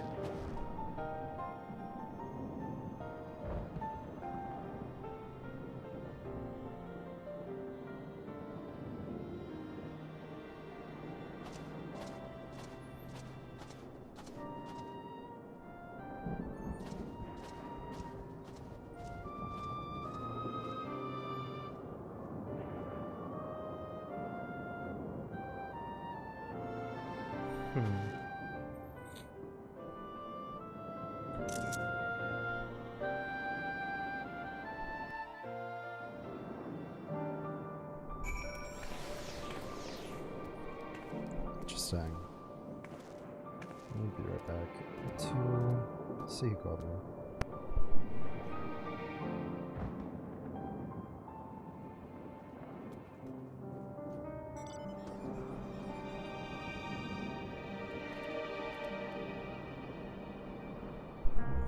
Okay, that was on. Alright. Zizi Zena standing there, so uncaring and unrepentant. Gods, I don't know what came over me. I just blurted out the first thing that came to mind, but looking back on it, I stand by those words. I would say I hope they won't incite him to further villainy. To be honest, I doubt he even remembers what I said. Anyway, enough about all that. It's good to see you again.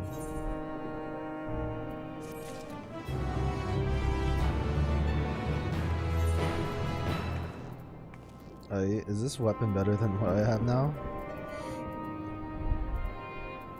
I haven't had to change it since expansion. The relic weapon really carried me through. Okay, this one is.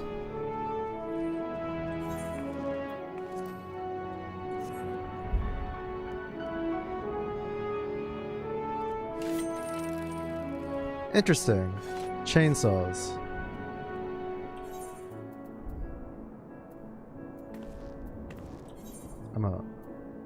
I'll link those. How many calls back?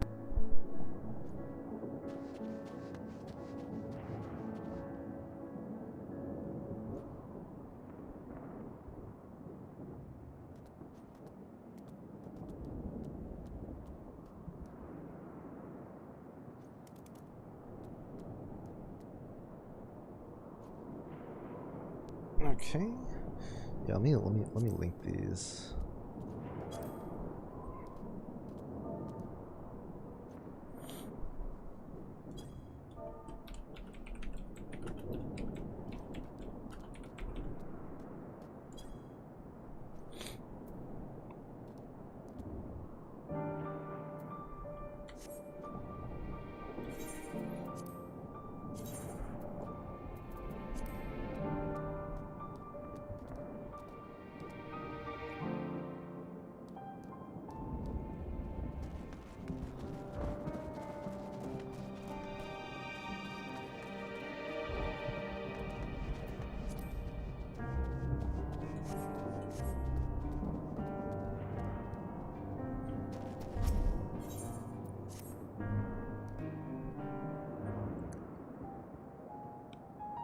No major injuries then.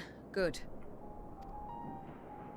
I briefed the recovered soldiers and sent them on their way as quickly as I could, but nevertheless feared they would not make it in time.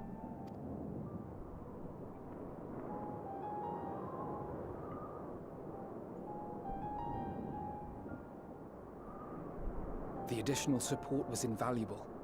Your men saved more than a few lives.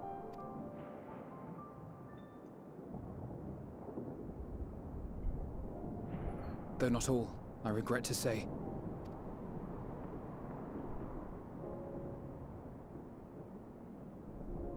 I take it that I'm addressing Lucia Junius. I'm the Forum's envoy, Fortuneau Leveilleur. And you are owed an explanation for these most dire developments.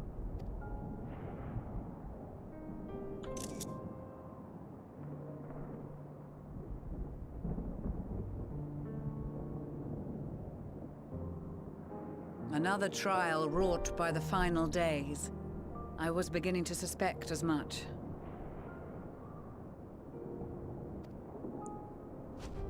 You doubtless feel some consternation having been forced to abandon your original plan.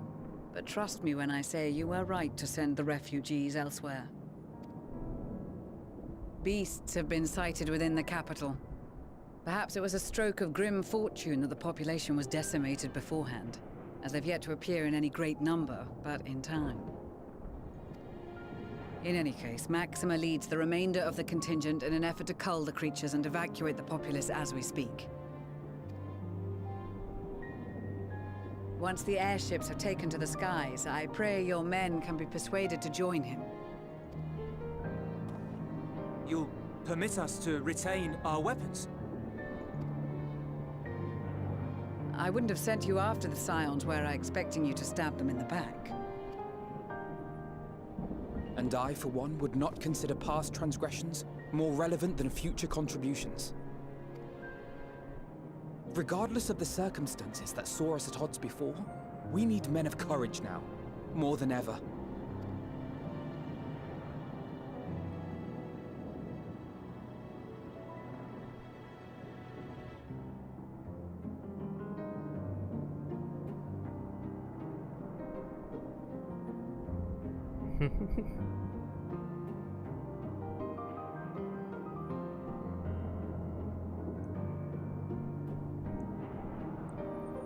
We swore to defend Garlemald, and so we shall.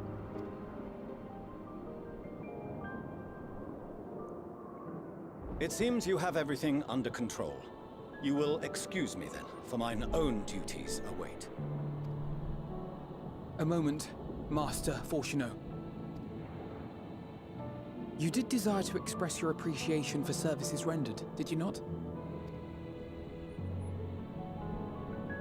I did. Though if you intend to again ask that Charlian alter its course, you will find my gratitude insufficient. 'Tis nothing so onerous. I wish to hear the details of this grand endeavor of yours.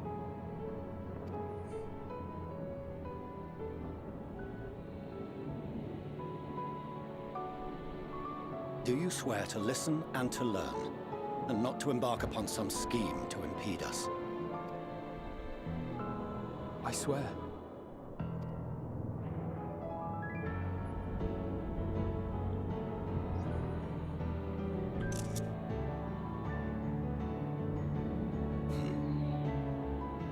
Any other, I would doubt. But you, I trust to keep your word. For not once have you broken it. Very well. I will request that the Forum make you privy to our plans. You may await our summons at the Baldessian Annex, assuming the decision is in your favor. Does that suffice? It does. You have my thanks. Excellent. You can regale us with tales of your most recent sojourn to the First while we wait.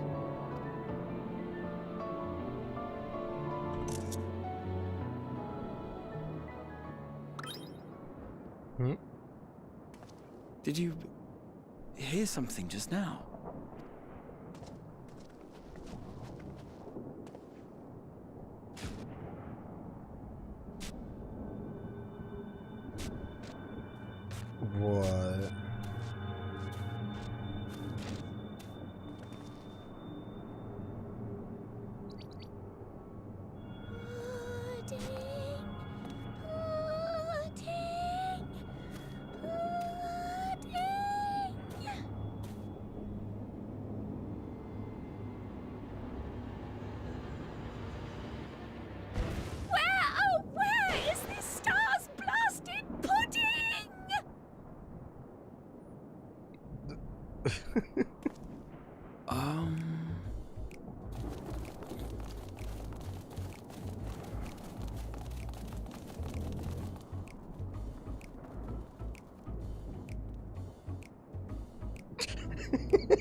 Dawn may banish even the darkest night. So And they to came this out. bitter clime bring warmth and comfort.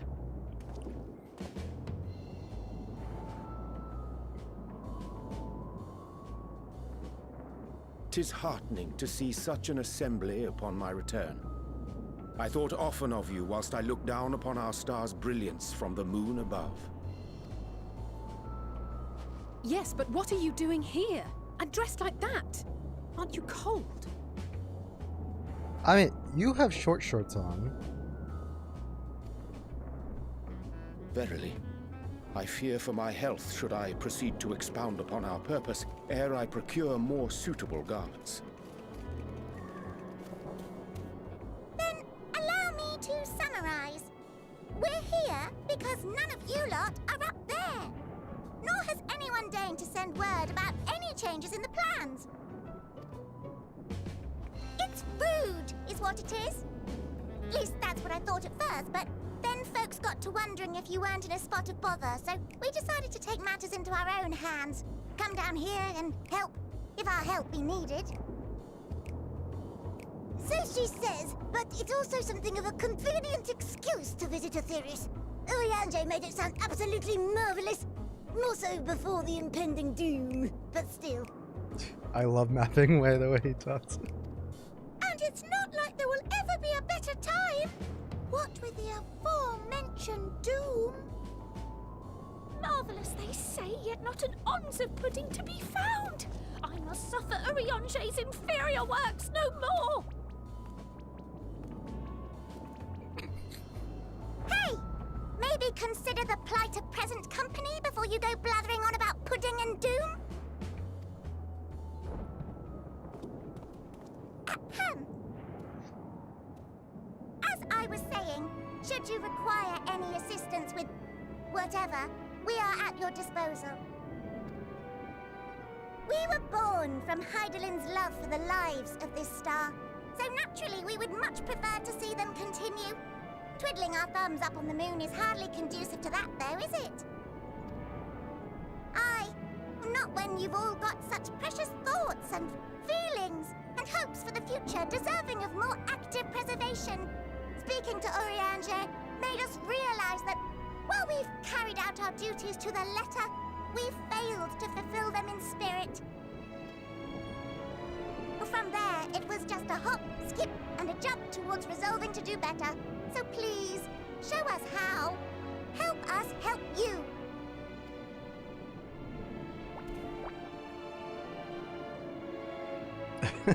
Forgive me, but are they... Thy distant collaborators, indeed. Hail, fellow, well met. You'd be a member of the Forum, would you? It's an honor and a pleasure to meet you at last. I'm Livingway, Hydaelyn's right paw. That last bit is very important. As am I, if I may humbly say so myself. I bid you welcome to our star, Livingway. On behalf of the Forum, I thank you for traveling such a distance to meet us. As you have surmised, preparations for the Exodus have not proceeded as smoothly as we had hoped. I should be happy to personally escort you to our headquarters in Sharlayan, where you may advise us as you deem fit.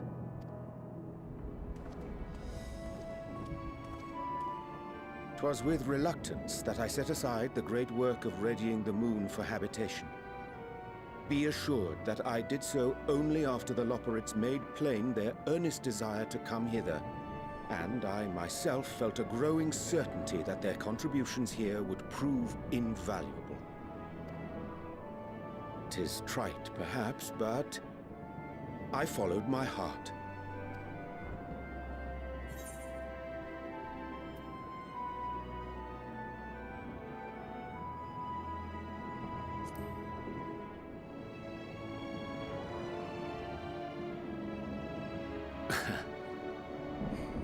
I am no esteemed philosopher of Eld.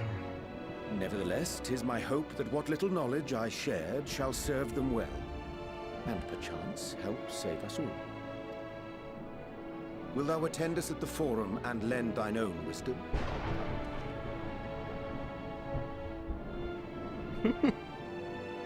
If that's all quite settled, can we start moving before Urianger catches his death?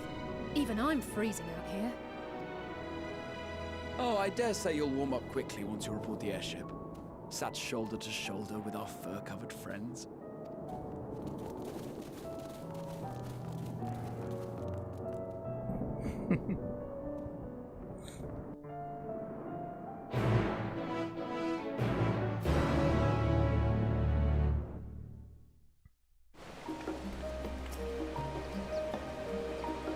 Addition Master Fortunato was as nonplussed as we to learn the identity of Hydaelyn's lunar custodians. As he was soon to discover, they have much and more to offer the Forum. Might I suggest we return to Annex forthwith? We may yet have time to discuss thy recent adventures ere we are summoned to the Rasta.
Make my way to the Annex then, I shall.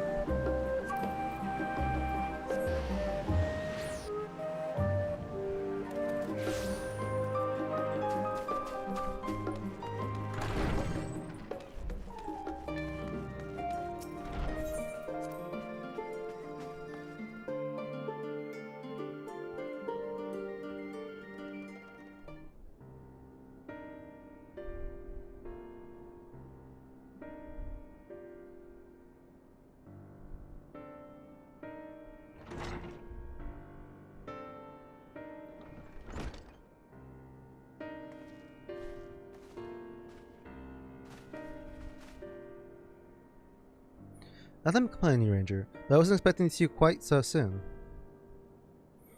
Nor I thee.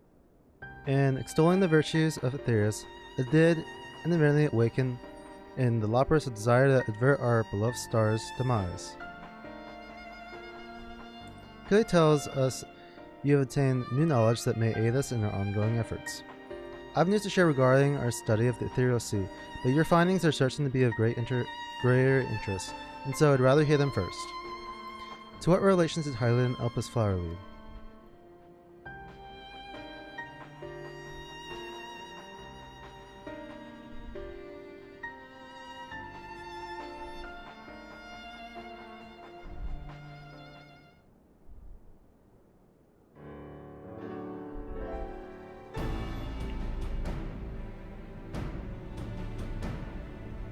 Then this dynamics is what drives the final days. If it and Aksha are one and the same, this all but proves Ninhana's theory. We're an entity through sheer force of emotion to channel this vast dormant reservoir into a raging river. Its power might surpass even that of ether. But if our star is so replete with ether, said entity would need to be outside its influence to actively manipulate the dynamics of the great expanse. Meteon, rather the sorrow and suffering of fallen civilizations that she has been hoarding for millennia. Untold agony and fear and hatred drawn from every corner of the universe, all for a single purpose, the destruction of Therius. And their foe is no longer some unknowable calamity. We have one aim, to defeat Meteion. Make it seem so simple, but you're not wrong. Vanquish Meteion and we deliver the world from the final days. But to even attempt it, there are two conditions. First, we must determine her location. Before Meteion escaped, enchantment was placed upon her by Vena, the woman who would become Hydaelyn. The implications of temporal magics are not entirely understood, and so we cannot assume that our Hydaelyn and Vena you met in Elpis are one and the same. Nevertheless, due to her intrinsic qualities as an all-powerful being, I wager that Hydaelyn possesses the knowledge we seek. Whether she would share that knowledge with us, however, remains to be seen. After all, she intends for us to flee Aetherius, not stay. Do you suppose she has abandoned her pursuit of Meteion?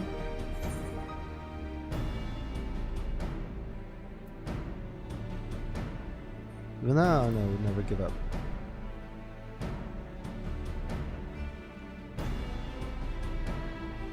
That's my impression too. Otherwise she wouldn't have used me as a conduit of her will, or provided clues such as the Elpis flower. I believe she has been waiting for mankind's answer to Hermes' question.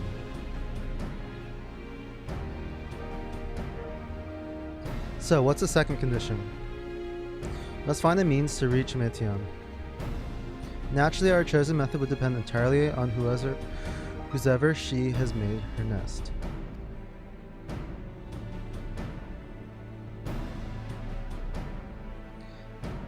The communion with Hydaelyn must by necessity come first. Did you and Master Matoya have any luck with your investigation into the Ethereal Sea? Sadly not, though we enlisted the help of Arenvald and other Echo-blessed allies, we could not detect so much as a whisper from Hydaelyn, even from within the Antitower. Master Matoya is of the opinion that in years since abandoning it, the Forum has found some other method of receiving instructions from Hydaelyn. If so, it would most likely be some form of apparatus for observing the Ethereal Sea, no closer to home. That must be him. Sorry to interrupt. We've just received word from the Forum. Your presence is required in the Rasta. We intend to discuss the Great Exodus. And Father was able to persuade them. They're finally taking us seriously. Let's hear what they have to say.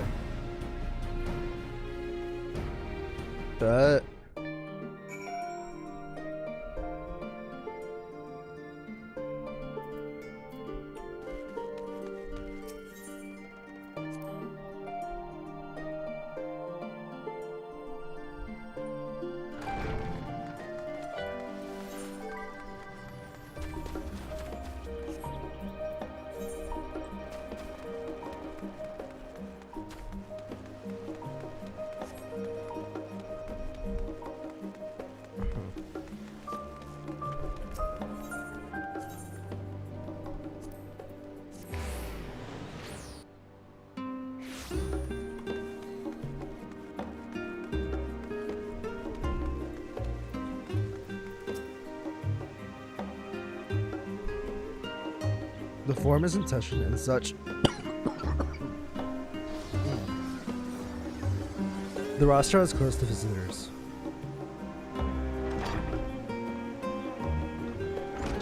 Sign of the 7th dawn? Very well, you may wait in the corridor.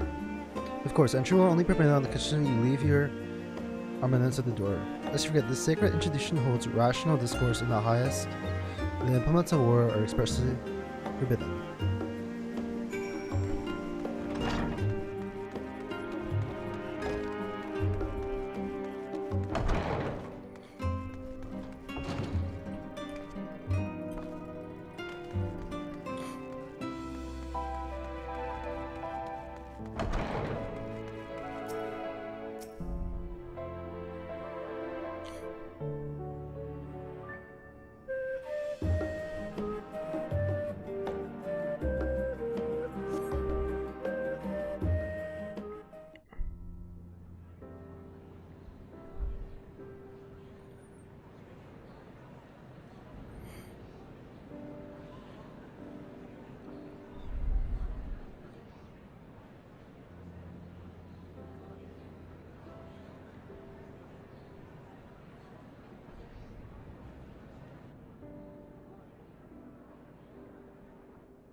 There is a matter I wish to raise with you before we enter. We are here to listen and to learn. But if the Forum's plans are more or less what I expect, then I should like to make a proposal that will serve our ends. By your leave, of course.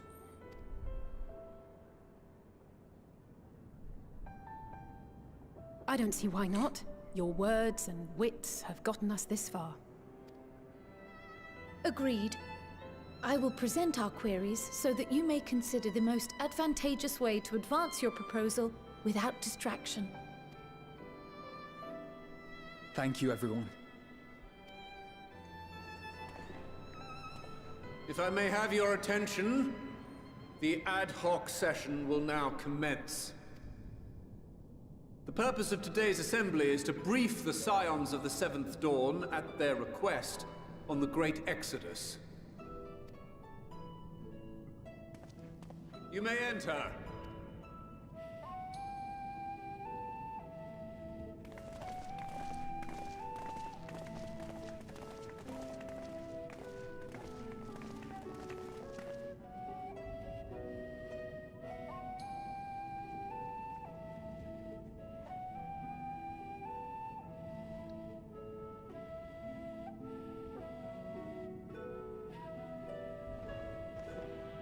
On behalf of the Forum, I commend your heroic actions on the Magna Glacies. We shall not soon forget your service to us, and the people of Radzat-Han. The Satrap, whom we have informed of the refugees' new arrangements, sings your praises as well. As an expression of our gratitude, we will endeavor to answer your questions as fully and openly as we are able. Then let us begin. First, it is the Forum's objective to ferry the life and knowledge of this star to the moon. Am I correct? You are.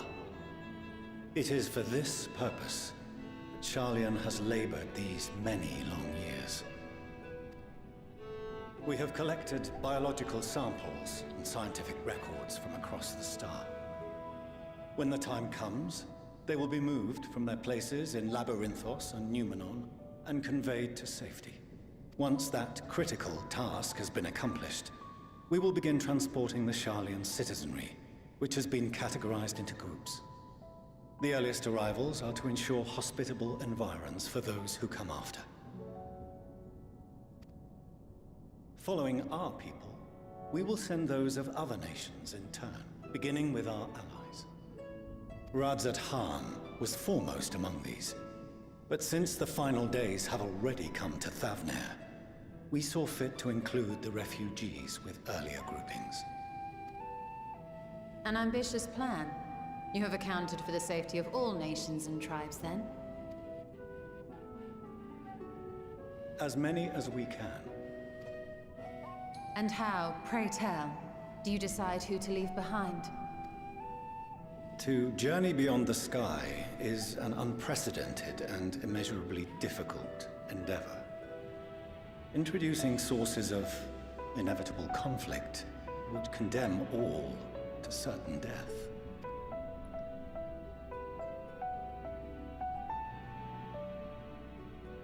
Questions as to the validity of that approach aside, are your plans proceeding apace? We're under the impression that your primary means of celestial transportation is incomplete.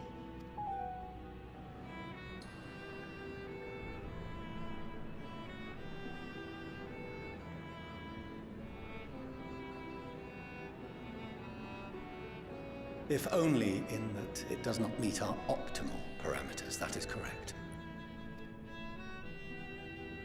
This Ark, as some have taken to calling it, is fully operational and could be launched even today. However, the final days have progressed more quickly than we anticipated. At present, the ship is incapable of attaining speeds sufficient to meet our evacuation targets. Should we put the vessel into service, as it is now, we will be unable to travel to the moon and back quickly enough to complete the necessary number of trips. Precious lives and knowledge will be lost. Seven hells. Is there anything to be done? The ether burner, the primary means of propulsion once the craft is in the space between stars, is undergoing testing to determine whether it can be made more efficient. Though cargo is being loaded for the initial phase of the Exodus, we are prepared to continue our experimentation up to the day before launch, should it prove necessary.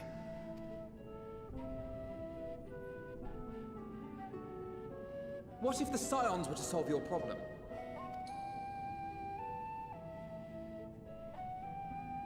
We shall help devise a means to improve the ether burner's efficiency, on 2 conditions. If we succeed, you must allow us to meet with Hydaelyn.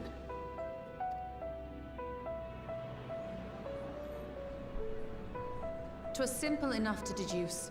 You have a Concord, and so you would never have abandoned the anti-tower had you no other means of communication. One far more convenient, I suspect.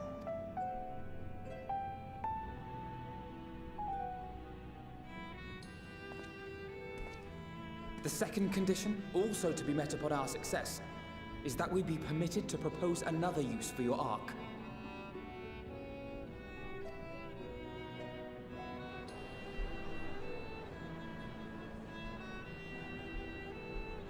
We would be at liberty to refuse this proposal. Of course. If we cannot prove its merit to the 99 here, who are we to stake on it the lives of all peoples of this star?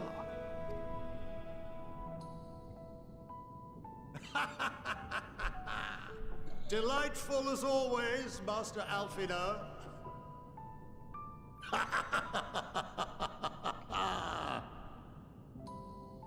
Oh, we couldn't have asked for a finer plan. Allow us to solve this complex engineering problem of which we were entirely unaware until moments ago. What could possibly go wrong?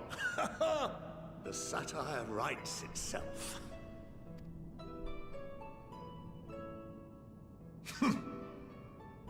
Yet, what field has not benefited from a change in perspective? When we are at wit's end, what we need is not the same dry theories recited ad nauseam, but fresh inspiration.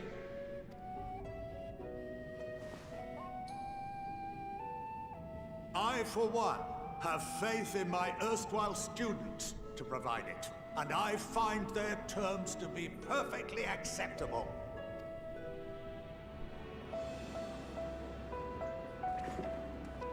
Order! Order! We have no time to waste on debate. I call a vote. All in favor of agreeing to the Scion's terms?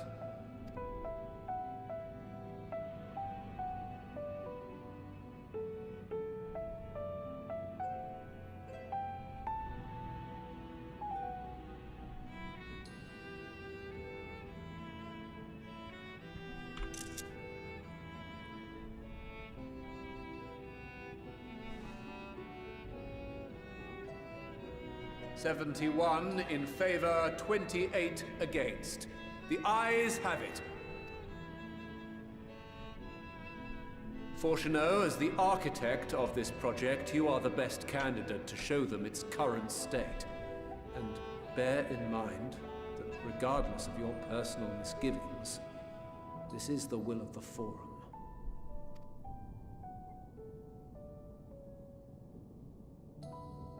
Very well. Call this session to a close. Return to your tasks with urgency. The final days wait for none.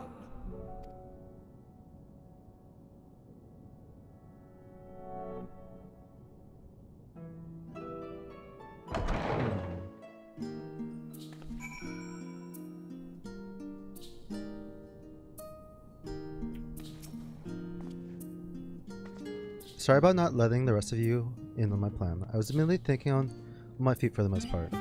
It's to require means of communicating with Hydaelyn and reaching Nation. In the spirit of the moment, I saw loving ourselves with the completion of the Ark as a ways to work towards both objectives simultaneously. However, we must first keep our end of the bargain by solving the problem of the ether burner. I like to think of it not as a challenge beyond our combined expertise, at least expertise of our extended circle of associates. It might behoove us to learn how an ether burner actually works before we attempt to improve it, though.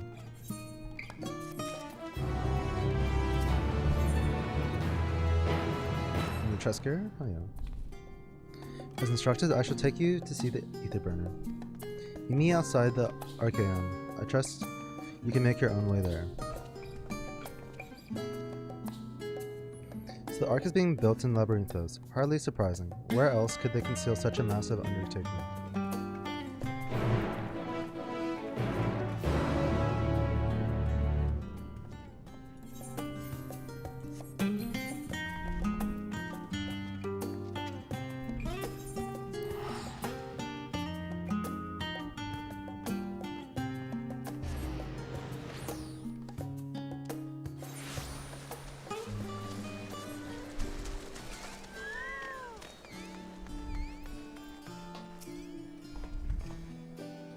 Our destination lies in the lower levels. The Forum, in its wisdom, has granted you access to the Archaeon's lift. Step inside and have Orpheline take you to the medial circuit.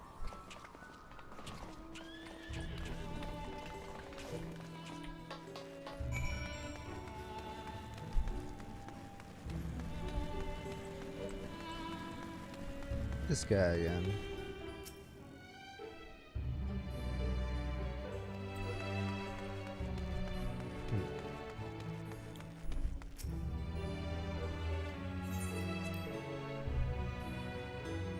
Haven't been down here.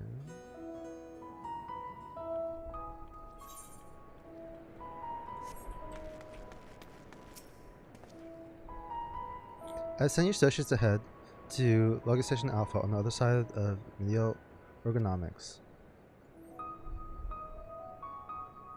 Actually, there's something I've been meaning to... What? Okay, you better tell me though. No, never mind, it can wait. Let's attend to the matter at hand.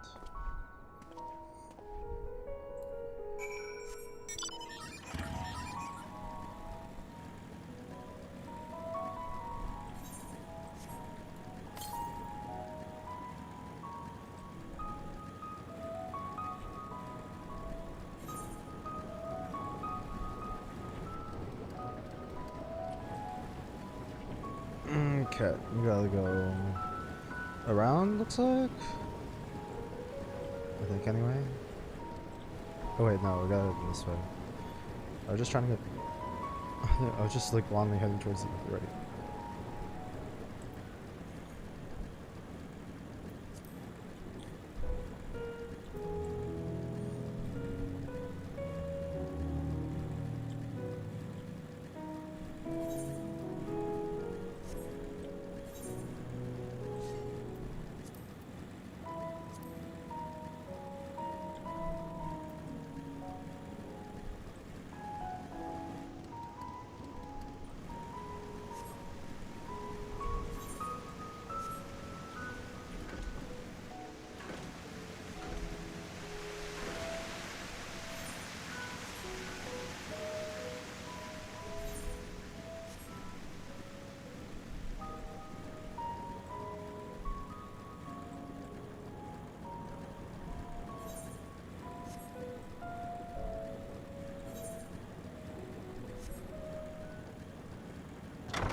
We are to wait here while our father arranges for us to use the next lift. Here being Logos Station Alpha, where the atmospheric conditions of Labyrinthos are regulated. Water is drawn from the underground and dispersed as vapor, stimulating the formation of artificial clouds and rain. By manipulating the temperature and air circulation, they are able to create the ideal environment for the growth and preservation of the biological samples kept here. Hold on, how do you know so much about it? Why, father brought me here as a child. What? And left me behind? Actually, you're the one who left me behind when you went off somewhere with grandfather. The night before, I'd been asking father how clouds were made, so he decided to show me. I was fascinated. I peppered him with questions the entire time. 'Tis all too easy to take for granted the many interweaving aspects of the natural world, to grow inured to the wondrous. But having gained an understanding of the complex mechanisms employed by the Loporrits in recreating a similar environment, I've come to view such processes in a new light. Subterranean gardens of Labyrinthos, the lunar prison forged to contain ancient Zodiarch, the habitations built for all mankind beneath the moon's surface, each unique yet undeniably similar. 'Tis no mere coincidence.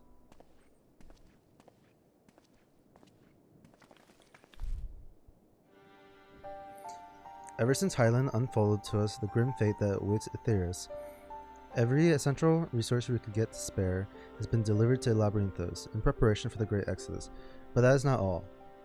There's also a testing ground for technologies that will allow us to settle on different stars. Though the Loporrits have endeavored to make the moon inhabitable, that is not our final destination.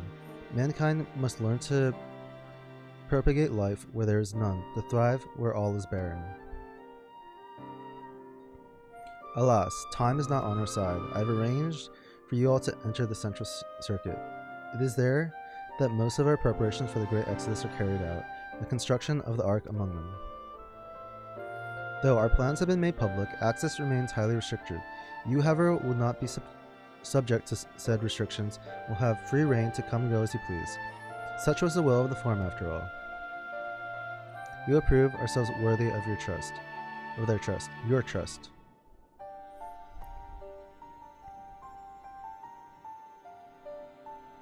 Then let us proceed.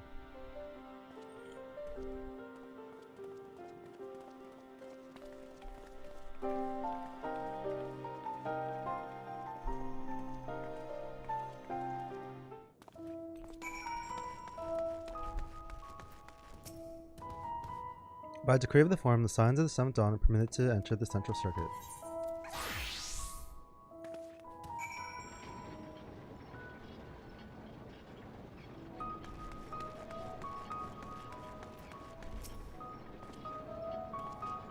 The ether burner is being constructed not far from here. Overseeing the work is Kokol Don Kokol, after whom the forge is named.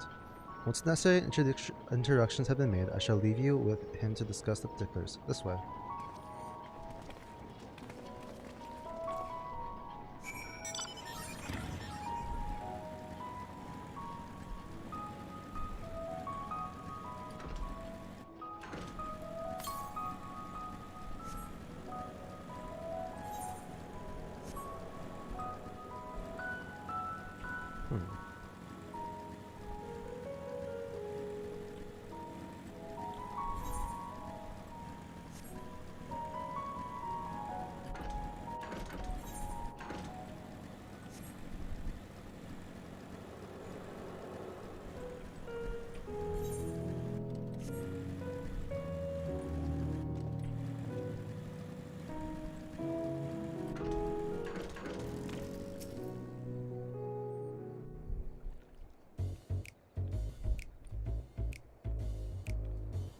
Could swap them out. No, been there, done that. Damn near lost me eyebrows. Think, Coco, think! We'd be well on our way to paradise. Visionaries patting themselves on the backs for their grand accomplishments if you'd only think! Yes, that does sound rather lovely. Yeah! I mean, Master Force, you know, what a pleasant surprise. We're not blasting off already, are we? The schedule remains unchanged, for better or worse. Which is why the Forum has elected to accept assistance in resolving the ether burner conundrum.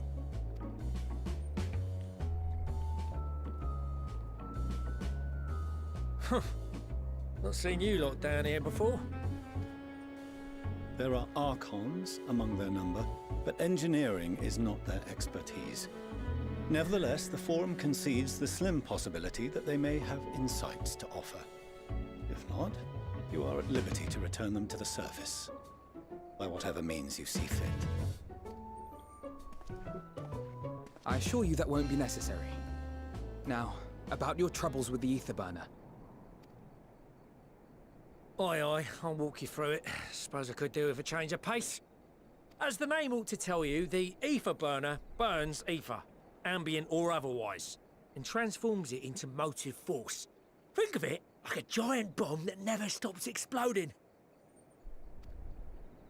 Even out in that black void where the ether's right sparse, it's strong enough to move our arc. And it probably won't kill you like an actual bomb.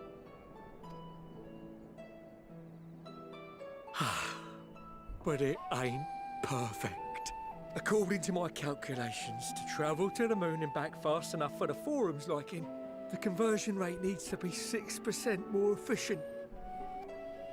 A measly 6%, you say? But if I could have squeezed even another 0.6 out of it, don't you think I'd have built it that way in the first place? Hast thou consulted with the Loperids?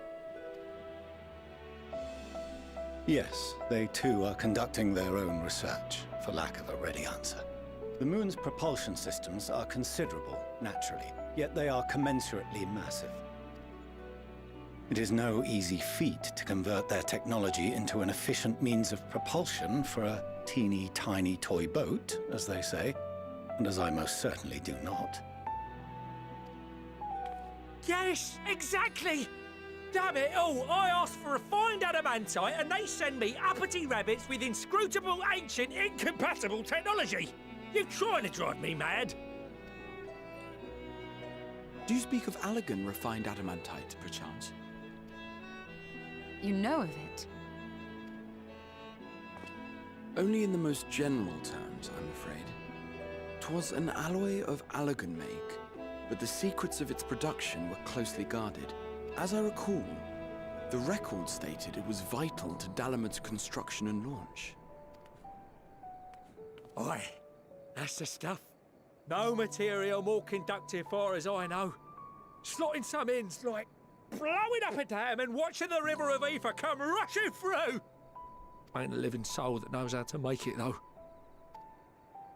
We were fortunate enough to salvage some for the ether burner, just a wee bit, mind, from a chunk of Dalamud that came hurtling into the Northern Empty during the calamity. With more, well, that extra 6% efficiency would be child's play. It's a crying shame that we've no other sources. Surely the many shards of Dalamud scattered throughout Eorzea would suffice. Why not get the refined adamantite from them? Oh, we tried, believe you me. But only a few specialised pieces would have had any in them to begin with.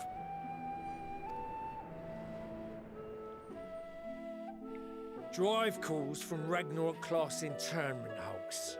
Those are the prize bits we really need. According to the Gleaners, getting to them means delving deep into the shards. And the defences are still very operational and very eager to blow them up. It's rough going in there, even for the cream. Not sure they'd make it out alive. Weren't we near that part of the Ragnarok when we went to destroy Bahamut?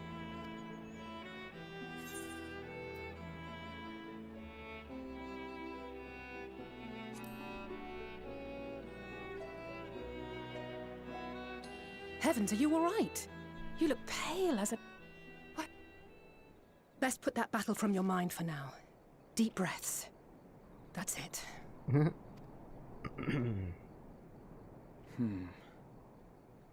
There are multiple internment hulks in Eorzea alone, so handling this ourselves may not be the most efficient option.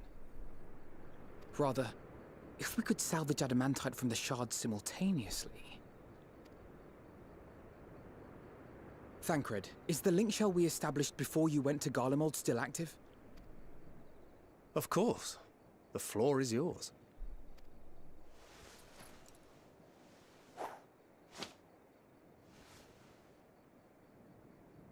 What's all this? gathering firewood, so to speak. We alone can accomplish little, but joined by others, we may yet build a bonfire to carry us heavenward. Ah, he said it. This is Alphino. The Scions have need of you.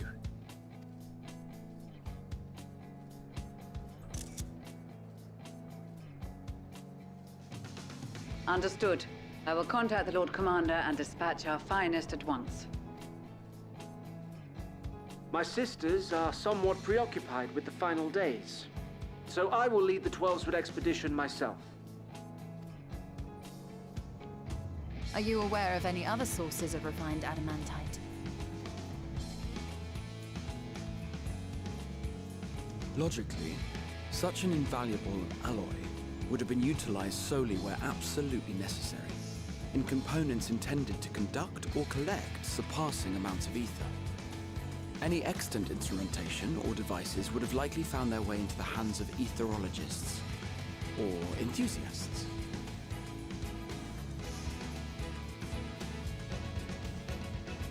Magical artifacts of Allagan design? The Eastern Alliance will send word to one and all. Are there other ways we may offer aid? No shards of the Lesser Moon scar our soil, but our stake in this cause is no less for it. Is there anything in Othard that might be of use to you? What did you say? Oh, you got friends in far places, lad.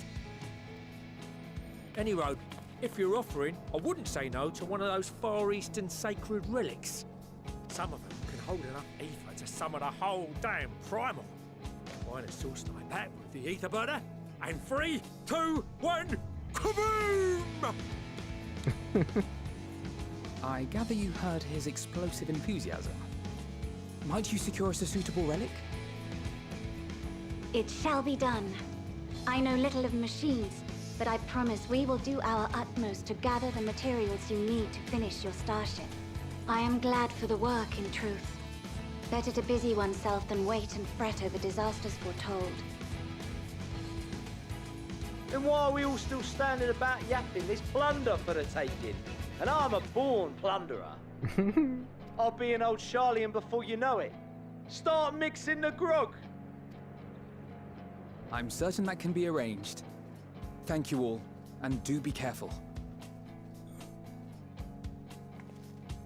Just like that.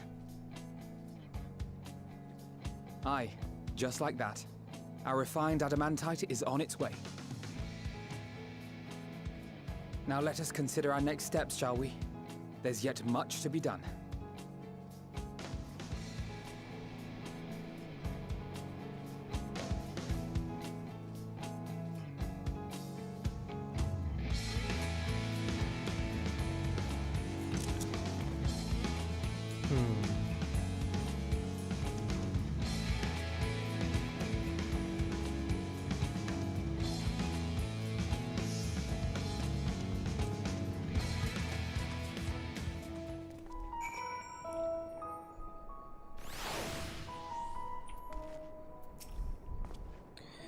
It's times like these where you're reminded of how famous or infamous Alphinood has become. Who'd have thought he could achieve so much with a single Link Pearl conversation? As we're expecting rather a lot of visitors in the near future, I'd best return to the surface and inform the relevant parties. I also have a contact of my own that might be worth a try. Oh, and who might that be? That's for me to know and you to find out. On that note, I leave matters here in your capable hands. Best of luck. Ooh, I got that chest good.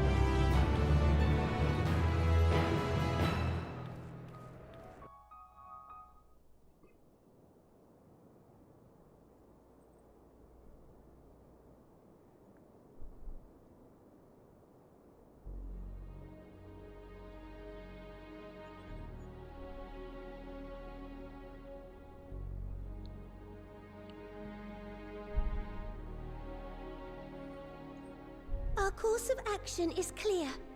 We must harvest refined adamantite from the shards of Dalamud and procure arcane relics of Allagan make. Summon the best and brightest of our immortal flames and form an expeditionary party at once. Call upon the Sultan Sworn and Brass Blades for support as you must. Papashan, send word to the guilds. We will require the expertise of master artisans if we are to have any hope of identifying and recovering these elusive materials.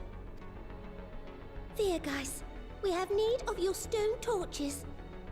They are to assist the immortal flames in scouring the ruins and to help secure the surrounding areas. I trust I can count on your support. As commander of the Stone Torches, my son Zimberk will personally see it done. Pippin, I would have you lead the raiding party. Assemble your finest, and with Tizona's blade, clear the way. Lord Lolorito, I pray you take charge of the search for Allagan relics. Surely you know of some being traded on open or clandestine markets, or sleeping in collectors' vaults. Of course, I ask not that you do this out of the kindness of your heart. By all means, profit on the transactions. I wish you the joy of it. The final days descend upon our world. If circumstances are truly as dire as they say, Uldar's best efforts may be for naught. And yet, when we Eorzeans rose from the ashes to rebuild our broken realm, did we not learn one simple truth?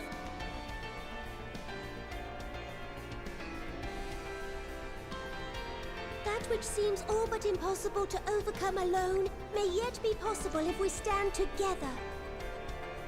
It was the Scions who united us then, and it is the Scions who call upon us now. Uldar will answer that call. We will summon our courage and join the fight for our world's future. You know your duties. I, Nanamo Ulnamo, 17th in the line of Ul, bid you good luck and Godspeed.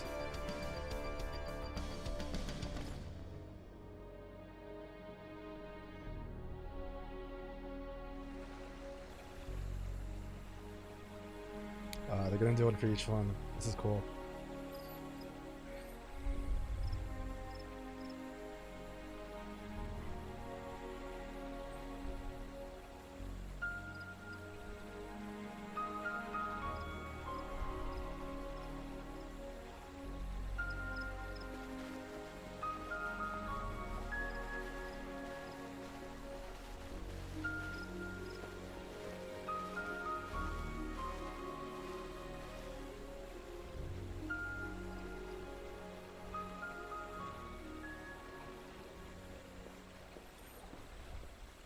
We fielded a goodly number, but our ranks are heavy with healers, and an abundance of restorative magics will be of little help in destroying Dalamud's defenses. Still, it has ever been thus with Gridania. We must steel ourselves for a protracted engagement.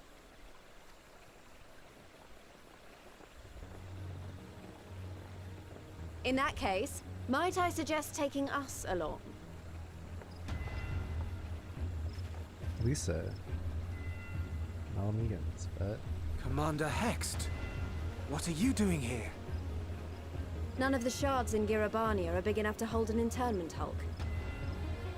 So we said to ourselves, why not lend our neighbors a hand? We thought you might be short on people with a talent for breaking things.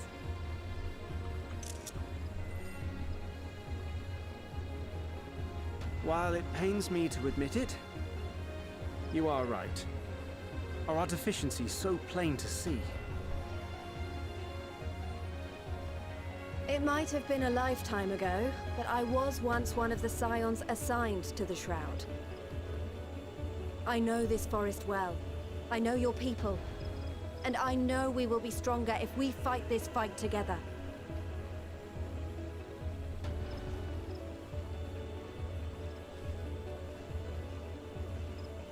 Then I will impose upon you with a clear conscience.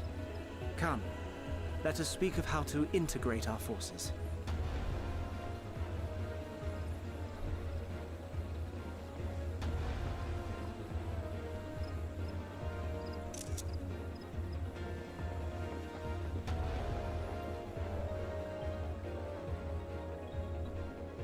I won't let it all be for nothing. I promise you, Papalimo.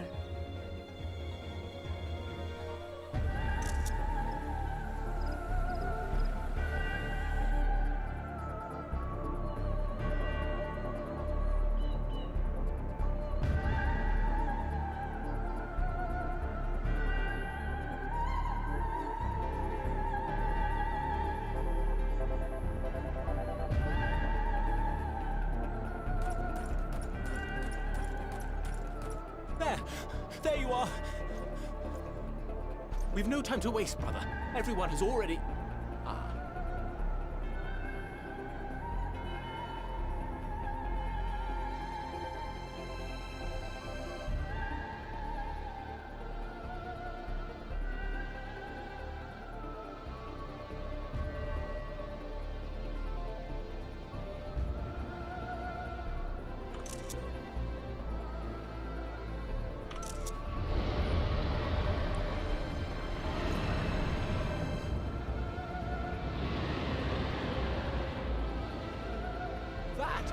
That was a roar! A dragon's roar!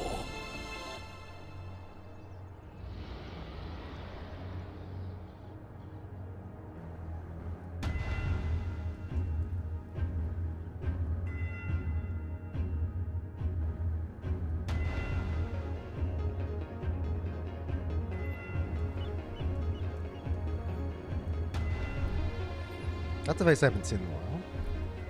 And so, in summation, the Eastern Alliance, as well as the Honorable Lord Lolorito himself, reached out to me for assistance in procuring these treasures of the divine, and I, in turn, do beseech the Confederacy for aid.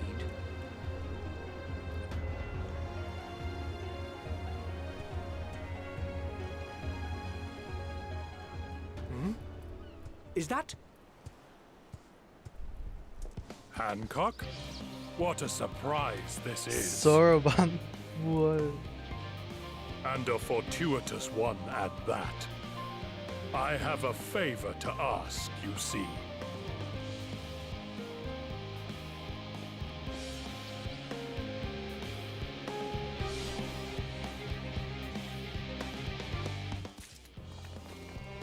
Huh. They're bringing the... This is part of the old trial. Oh, music's changed too. This is the trailer part of Endwalker. Right, I'm gonna try this on first. This chess piece, where is it?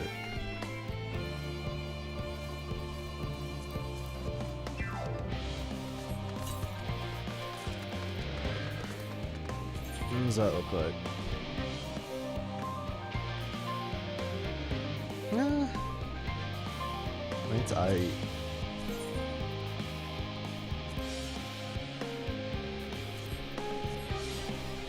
I'll wait for the other pieces. I like it right now.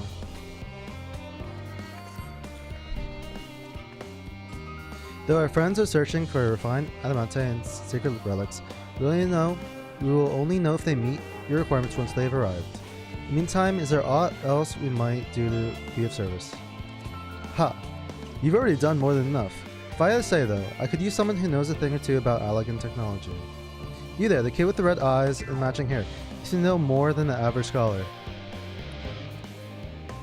Oh yeah, you fucking Allegan alignment shit there. Ha, if only Master Kako knew how right he was. Well, he and Graha established a rapport. Why don't we help with preparations for the Great Exodus? Indeed, this would mean going above and beyond in terms of information, but I propose this not to curry favor. As confident as I am we will succeed, we must be ready for every eventuality. This will also be an opportunity to familiar ourselves with the logistics of traversing the Great Expanse. If nothing else, it beats twiddling our thumbs while we wait for the adamantite.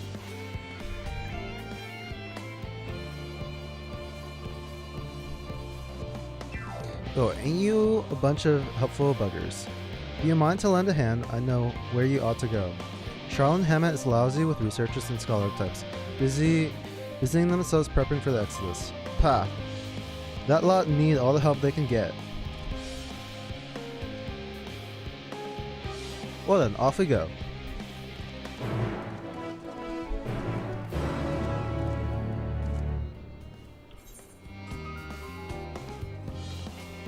Oh, okay. Now we're going towards the ether, right? Tune ourselves over there.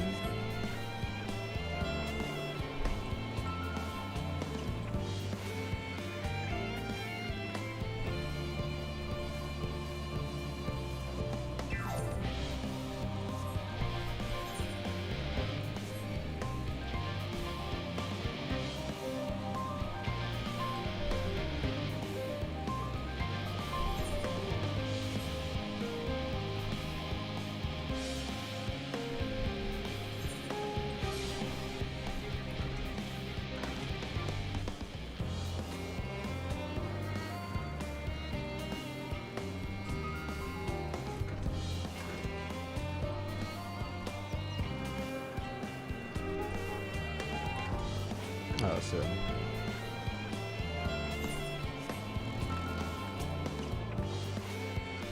From what I can tell, a lot of the people actually live down here.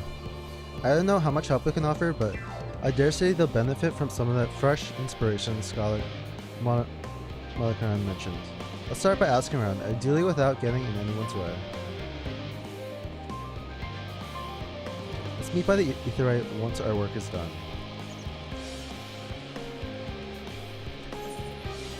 I'm going to try to change my attire now too. You know what? I'll equip this, but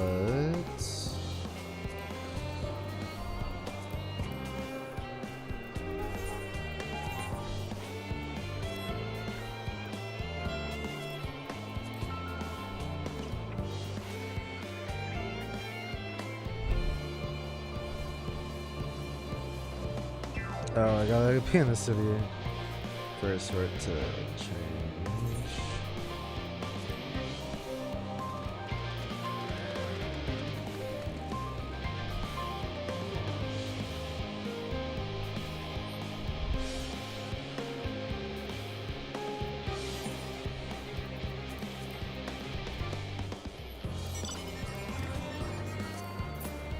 Yeah, I'm gonna keep this on until I'm in the city. I gotta be styling, right? Oh, so we go over this way. Let me jump up.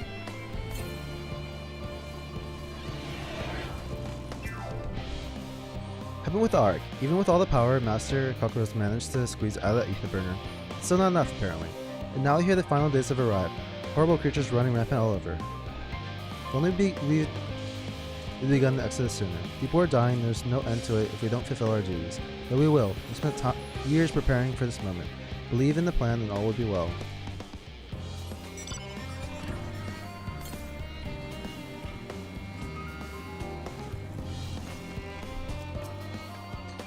Oh, hello. Are you one of the new helpers? Working on the ether burner. Oh dear, I hear things have come to a standstill on that front. Even so, I choose that over my current duties. Checking and loading samples day in, day out. It's tiring, thankless work. Still, no one will be cross if I misplace a few legumes or what have you. The forum's got enough on the plate as is, with people deciding who gets to board the Ark and when. A lot of power people have opinions about that. My heart goes out to Master Faulkner and others. Hardly get a moment's rest, I expect. Do they even have time to sleep? Let me get this ether current to the south here. Wait, what?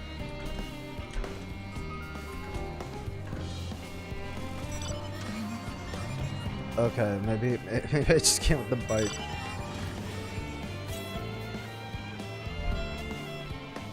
Over here? Behind here? Yeah, okay, I see it.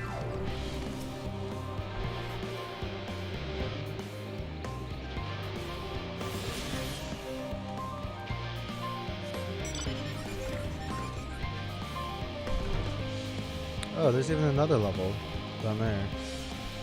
Yeah, this place has a lot of verticality.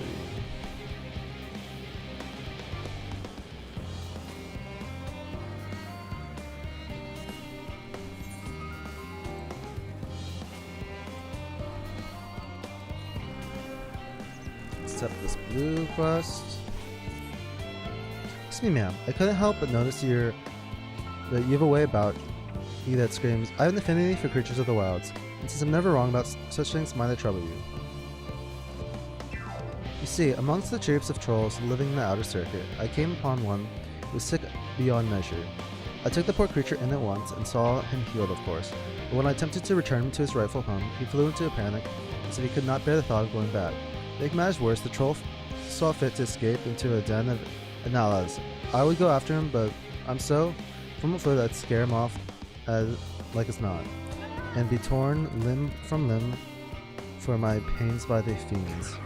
So I turn to you. Would you seek out this troll of which I spoke? I should provide you his favorite food, and with it you should be able to calm the Pictus thing. Hopefully that will be enough to see his senses restored and for him to come purring back. And though I shudder to think of it, if any of those foul Nalas seek to impede you or pester this troll, make those beasts regret their interference. Oh, don't worry. I'll give you a reward for your efforts. Bye.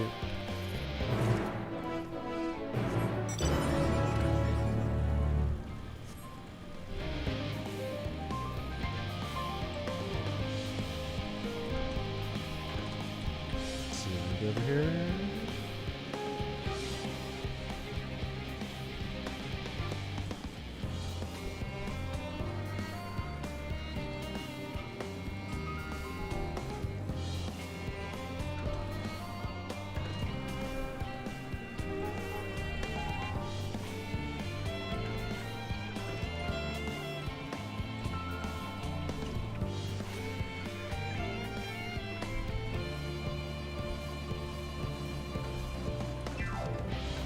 Where is the last one?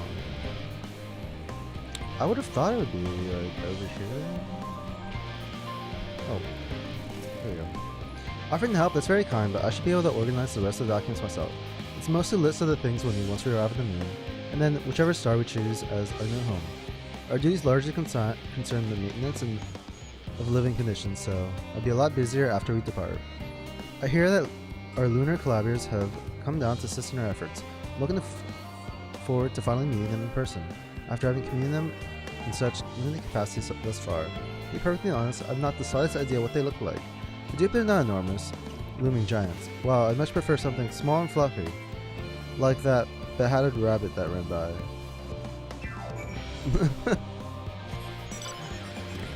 Well.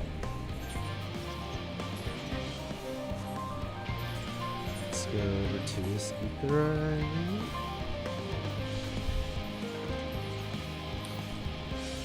Let's tune into it.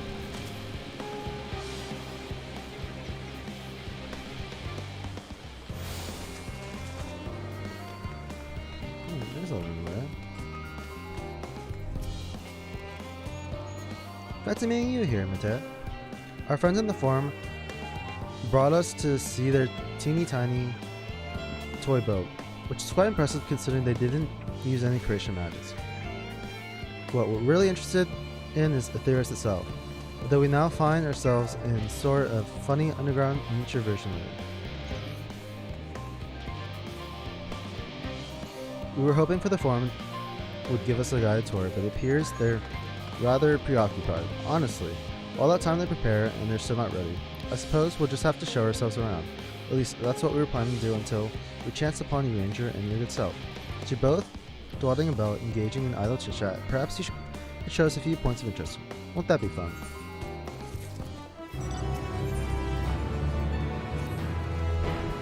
To our labyrinthos? An unexpected yet prudent suggestion.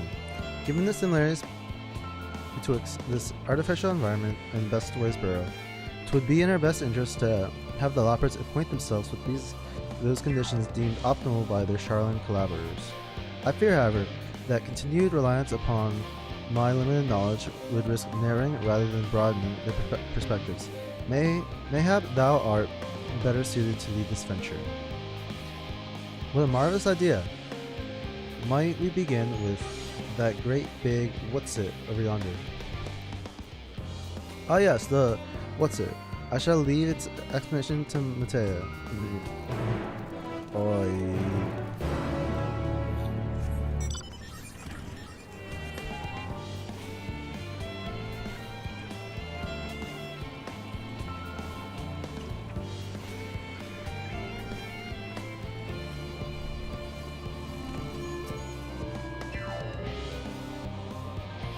Goodness me, to build something so large without creation matches is positively stupendous.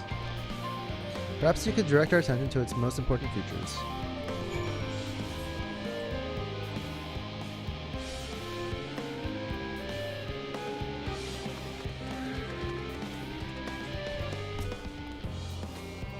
They better make like an emote for that. I'd love that.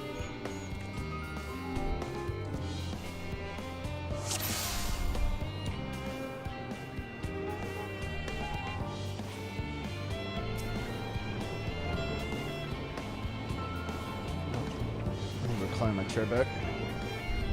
Well, it's a little hard to see from here, but is that golden pipe connected to the top of those tanks? And I can see through that window another pipe at the bottom. Ah, this must be for purifying water drawn up from below.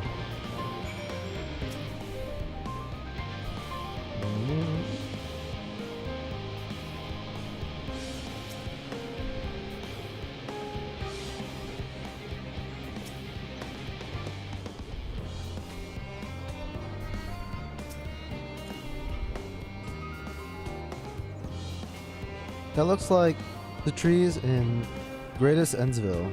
Hold on, it's a bit of a strange shape. It's thin at the bottom, but big and round at the top. Quite tall for something so imbalanced too. That makes sense. That's where they store the water.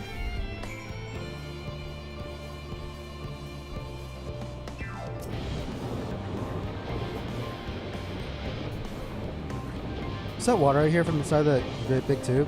Must be because of those cogs at the gigantic wheel at the top. Oh, I see. That's how they draw up the water. There's probably some sort of spiral ship mechanism inside it too.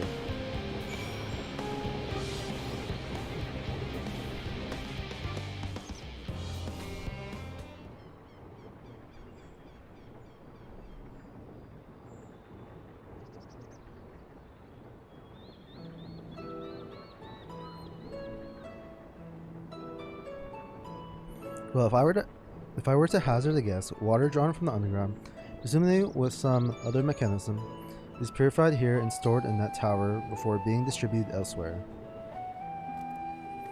I'm right, aren't I? I knew it. A brilliant design in its simplicity. I dare say it would only take a moment to install in even the harshest of environments, for us Loporrits that is. Indeed, securing a reliable source of water is of the most importance for any fledgling settlement. We have read, however, the peoples of Etheria sometimes make their homes in arid deserts and such. How are they able to survive?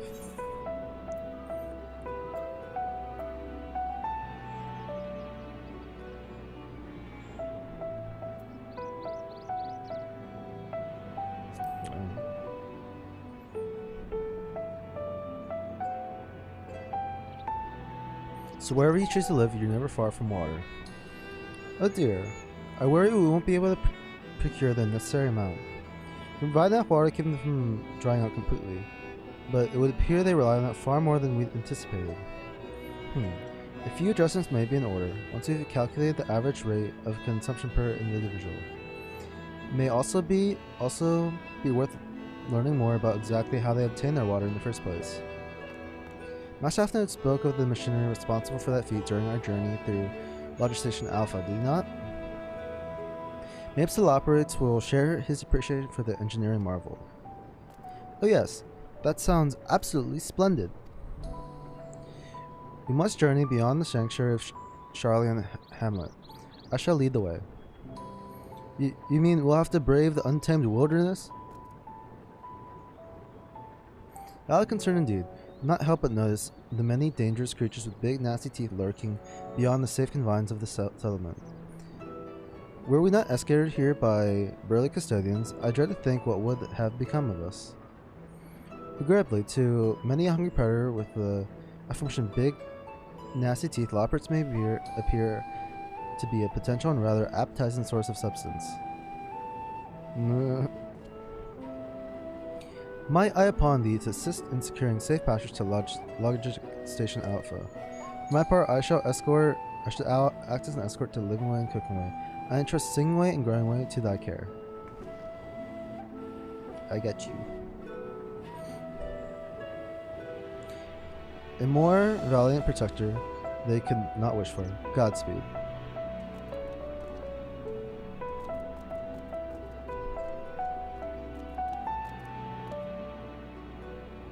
If it's all the same to you, I'd rather not be eaten by some horrid beastie.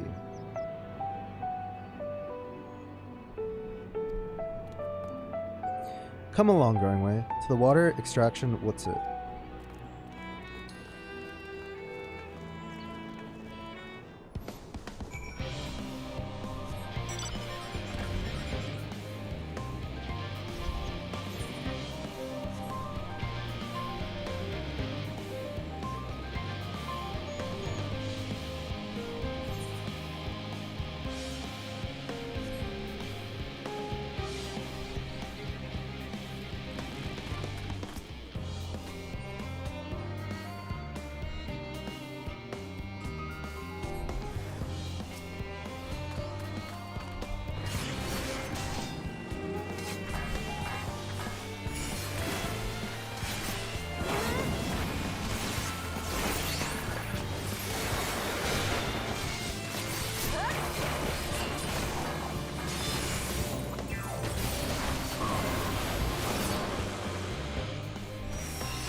Thank you so much.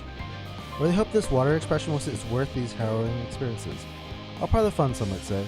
I'd rather not be burnt to a crisp, if it's all the same to you.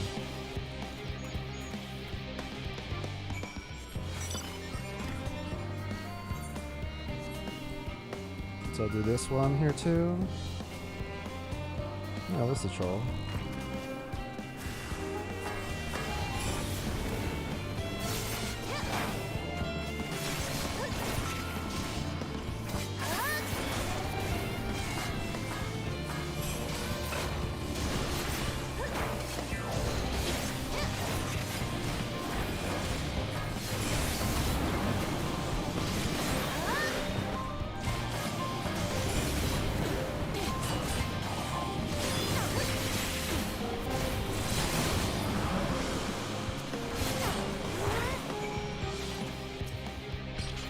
Grr.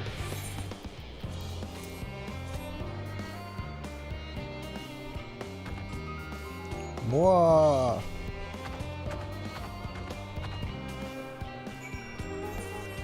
Okay, that was easy. Finish that quest.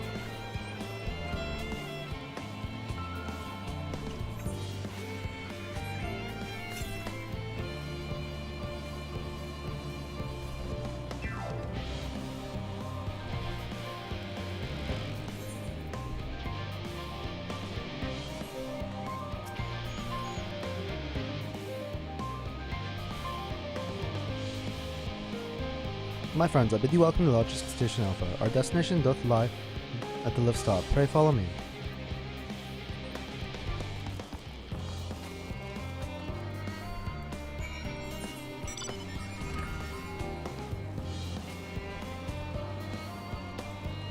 Oh, now I gotta go up.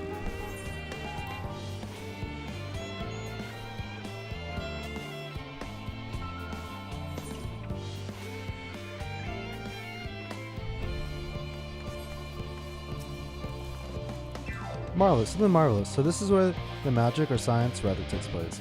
Perfect environment to sustain life artificially created. Knowledge we'll gain here will be essential when we start looking for new stars for your continent to inhabit. Apparently most of them don't even have air for you to breathe. You're all very lucky that Aetherius just so happens to provide everything you need to thrive. Or did mankind turn out the way they are because of the available resources, I wonder? Either way, it's nothing short of miraculous. I cannot wait to see more of it.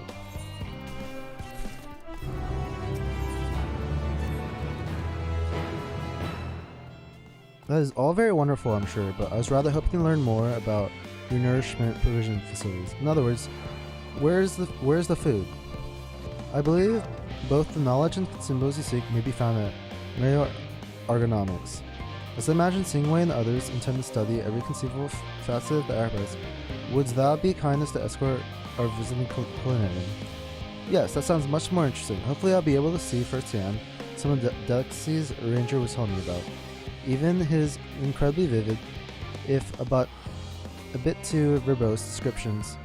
Descriptions cannot compare to sampling them myself. Not to mention, Aetherius will soon be no more, so I must learn all I can while there is still time. Let us brook no further delay.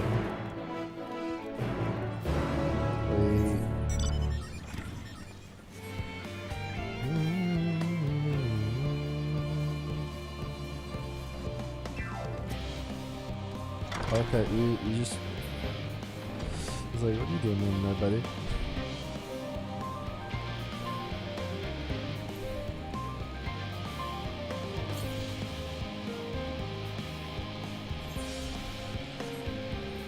This might be like the most hassle to get all the ether currents. I got a lot. There's so many areas. Like let me check at these new areas we have now. 1, 2, 3, 4, 5. You have 5 areas already, and there's one more.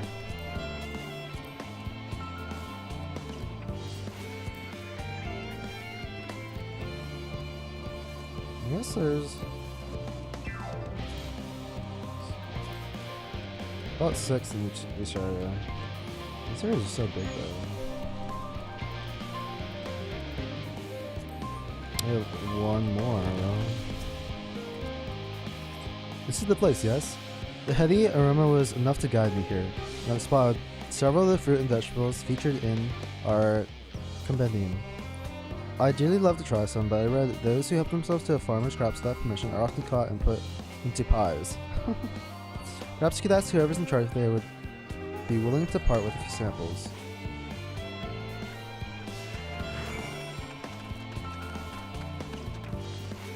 Oh, about I think I saw a meme on this just the other day. Over there, I'll have to check it out. What a fine mess this is. Oh, it's you, the one who climbed down the mine shaft. I'd show you around if I could, but I'm rushed off my feet preparing for the Exodus. I'm not the only one. We've all got to find ways to do what we do down here up there. First on the moon, then on whichever star the Forum decides will be our new home. It's also sudden, so unreal. Don't you want to go to the moon? Well, it's better than waiting for the final days to claim us. No matter how carefully it's all planned, we'll never be able to take every variety of flora and fauna with us. Even the ones we can take may not survive in the environment. So many species doomed to extinction. Sorry, that's not what you came to talk about, is it?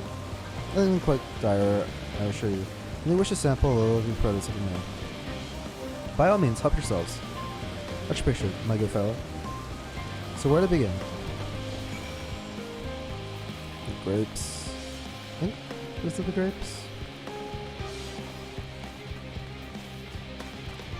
Yeah, let's check this out. Yeah, yeah, I saw a meme about these grapes. That's what it was. They were like, where Final Fantasy's texture budget went or something like that. It's funny. Ah, I know what these are. Grapes, yes? Let's see if they're delicious as they look.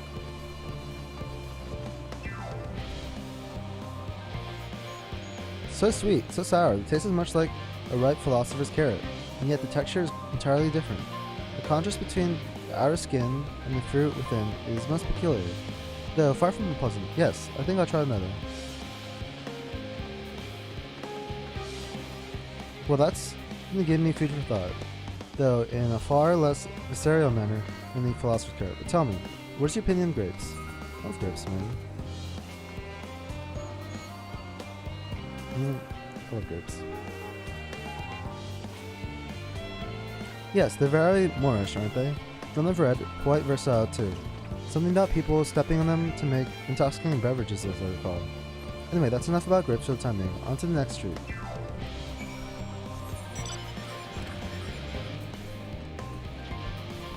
Oh, okay. These oranges, I think. Oh. Yeah, I forgot I mounted. Orange by the name, orange by virtue, or nature. What came first, the fruit or the color? Who cares? Let's eat.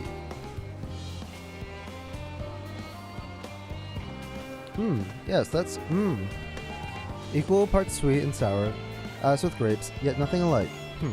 I may have to consult Ranger about expanding my vocabulary. I simply cannot find the words to describe it. Perhaps what I'm looking for is bitter? This is all very complicated, you know.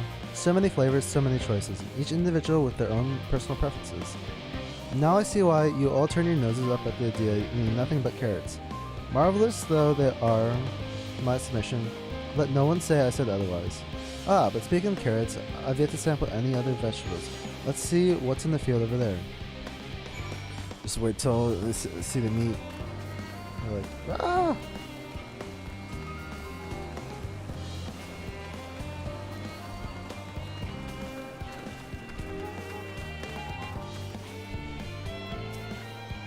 That color, that texture, are they some kind of enormous round carrots? No, in any case, proper nomenclature is less of a concern than the taste.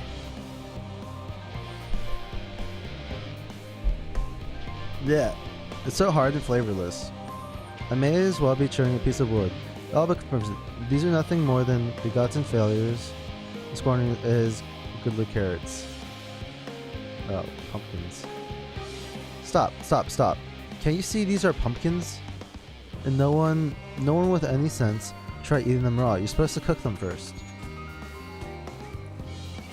Do you not find it an awful bother? Far from it, cooking is a joy unto itself. What's more, it broadens the range of ingredients that we may safely eat. But above else, cooking allows us to draw out the full potential of our produce. Pumpkin stew has been one of my favorite dishes as long as I can remember. Perhaps even these hard blocks of plant matter can become as delicious as the orange I sampled. I wonder though, if there's anything more delicious. How about that yellow fruit over yonder?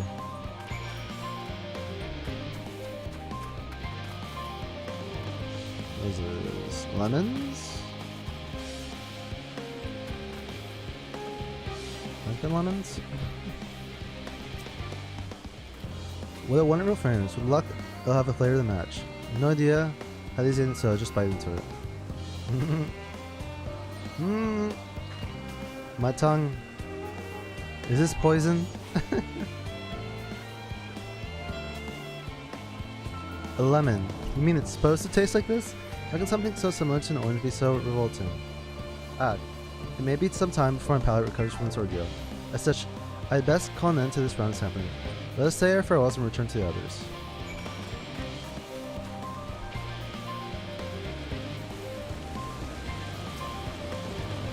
Finish, have you? I trust you found something to your liking. I'm rather enamored with the grapes and oranges. Let's start the pumpkin, though I learned the hard way they're not to be eaten raw. Then there's the lemon. The deceiver. I still feel so violated. Ah, first time was it? I'd hate for you to leave with a bad taste in your mouth in more ways than one, so I'll give you this lemon melted my baked. If this doesn't change your opinion, nothing will. More lemon? Have I not suffered enough? Nevertheless, I'd be immersed in this burning spoon to oof. Bit of sick came up there. Learn more about your inscrutable ways. Very well, lemon muff, do your worst.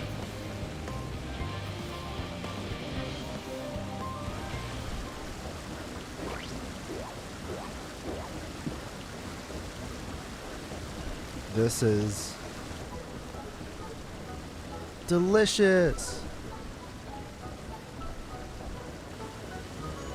Although I still detect a hint of lemon, it complements the sweetness of the dough to create a perfect harmony. I never would have guessed its vile bitterness could be utilized so elegantly. My good chap, this is simply breathtaking. See, we rarely use lemon in its natural state, but it is a starring role in all sorts of recipes, and the same is true for many other ingredients. It comes down to making the most of the resources at our disposal, and sometimes that can even be the difference between life and death.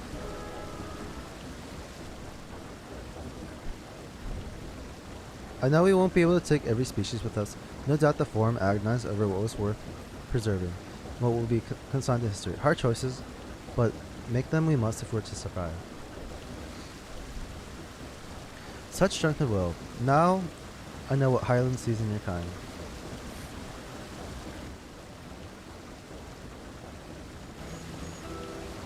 Mankind.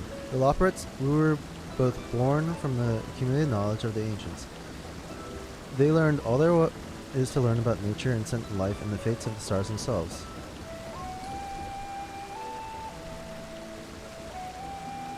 Once a civilization has fulfilled the basic requirements for survival, it will inevitably seek to eliminate all forms of negativity and achieve perfection. And therein lies its folly, and its downfall. For perfection is an unattainable ideal. 'Tis the paradox of the immaculate carrot. Yet civilizations since time immemorial have deemed the pursuit of perfection as progress. They pay no heed to the cost ensured in their futile quest, and become the architects of their own demise, their dreams forever unfulfilled. Okay. What then is the alternative? The answer lies in knowing that our existence can never be perfect, to be content with what we have and make the most of it. When life gives you lemons, make lemon muffins.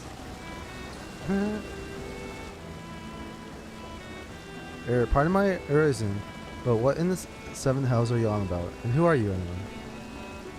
Cook me at your service. I'm here to help prepare for the trip to the moon.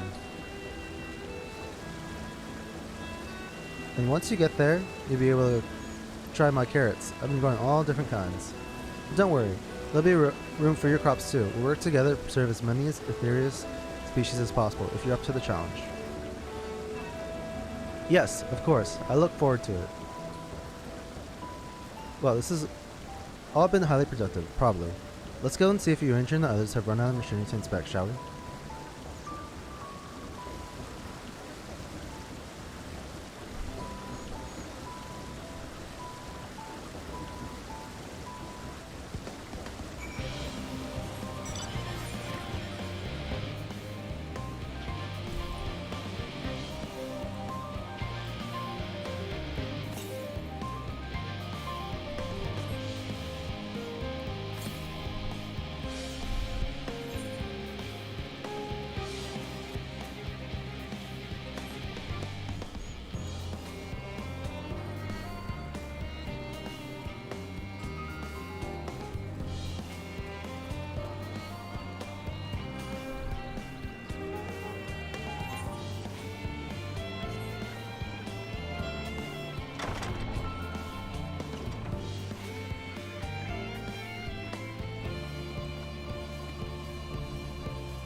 That was most enlightening, especially the part with the lemon muffin. Actually, I was wondering, do you know of any other places famed for their cuisine?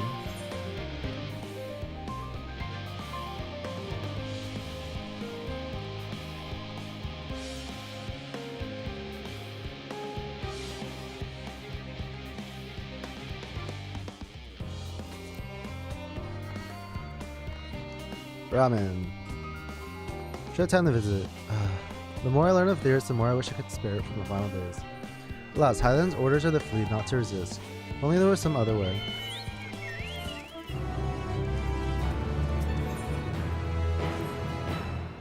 Matea, I trust thine time at Mario Ergomon's did bear fruit? Our own efforts too were rewarded. We now possess an embarrassment of educational riches. You know about our guests' relentless pursuit of knowledge could occupy them. And us for a fortnight. Alas, time is of the essence. Let's refer to Charlotte and Hema forthwith. I should gladly attend to each and every Loppert there. Should further questions within my power to answer arise.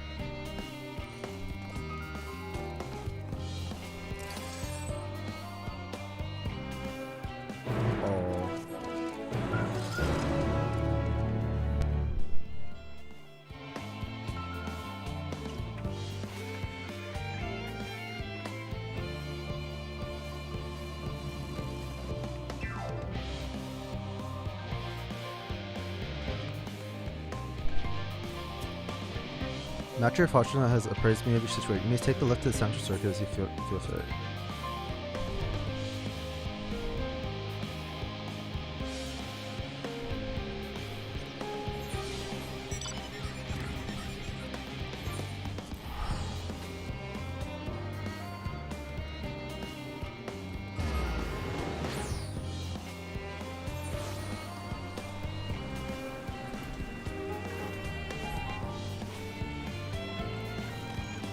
Oh.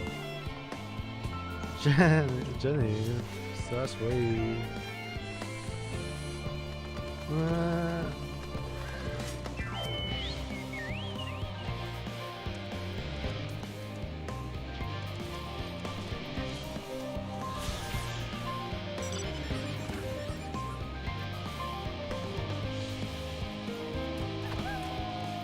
Look, he's returned. I can't thank you enough. I know they may not look like it, but the trolls are really quite intelligent indeed. You're an intrinsic part of the woodlands labyrinthus and keep it healthy and thriving. Though we have a responsibility to put down the more violent and unruly ones. Most trolls such as this one are kind, docile things. In fact, my friend here has a real chance of becoming a leader of his tribe, perhaps even a guardian before someday. It is we who recall these creatures removed from their natural habitats and relocating them within labyrinthos. Thus we have a responsibility to watch over them to ensure they are well. And it would be too cruel to dispose of one simply because they are under the weather. Ah. Yes, your reward. Here's promise now then. It's high time I saw this fellow return to the outer circuit. Farewell, adventurer.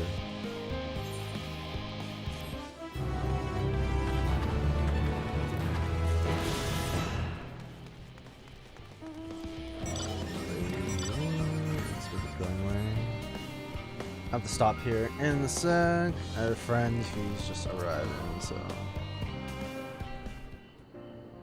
What's this?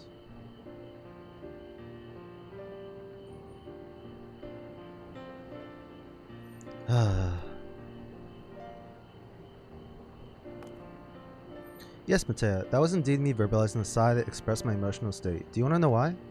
Because I saw the reconstructed environmental data for our theorists at Logic Station Alpha, that's why. Forests so lovely, and so leafly.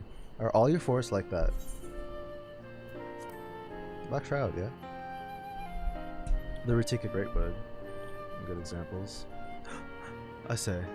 The star so wonderful, it comes to no surprise that you were looking to leave it behind. I was fool to think otherwise, to assume that the moon was something worth being proud of. How ridiculous we must seem to you, trying hard, yet achieving so little. Not at all. Thy works are no less worthy for their uniqueness. I thought I heard tiny voices. Thancred.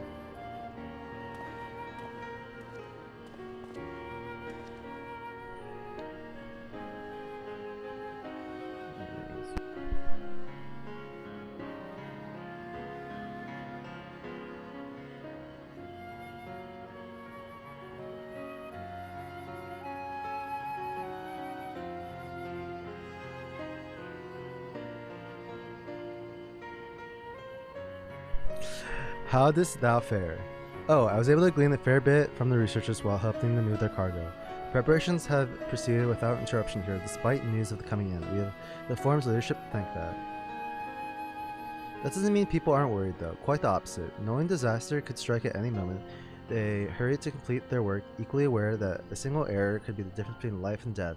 We can hardly tell them there's no cause for concern. Perhaps not, though aided by our godly growing way, we may yet find other ways to lighten their burden.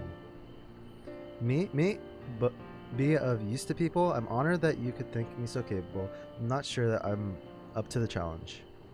Nevertheless, I believe in thee. If you say so, I suppose it can't hurt to try. I passed someone moping in the Western Plaza that looked to be in need of a helping paw. Perhaps you might start with him.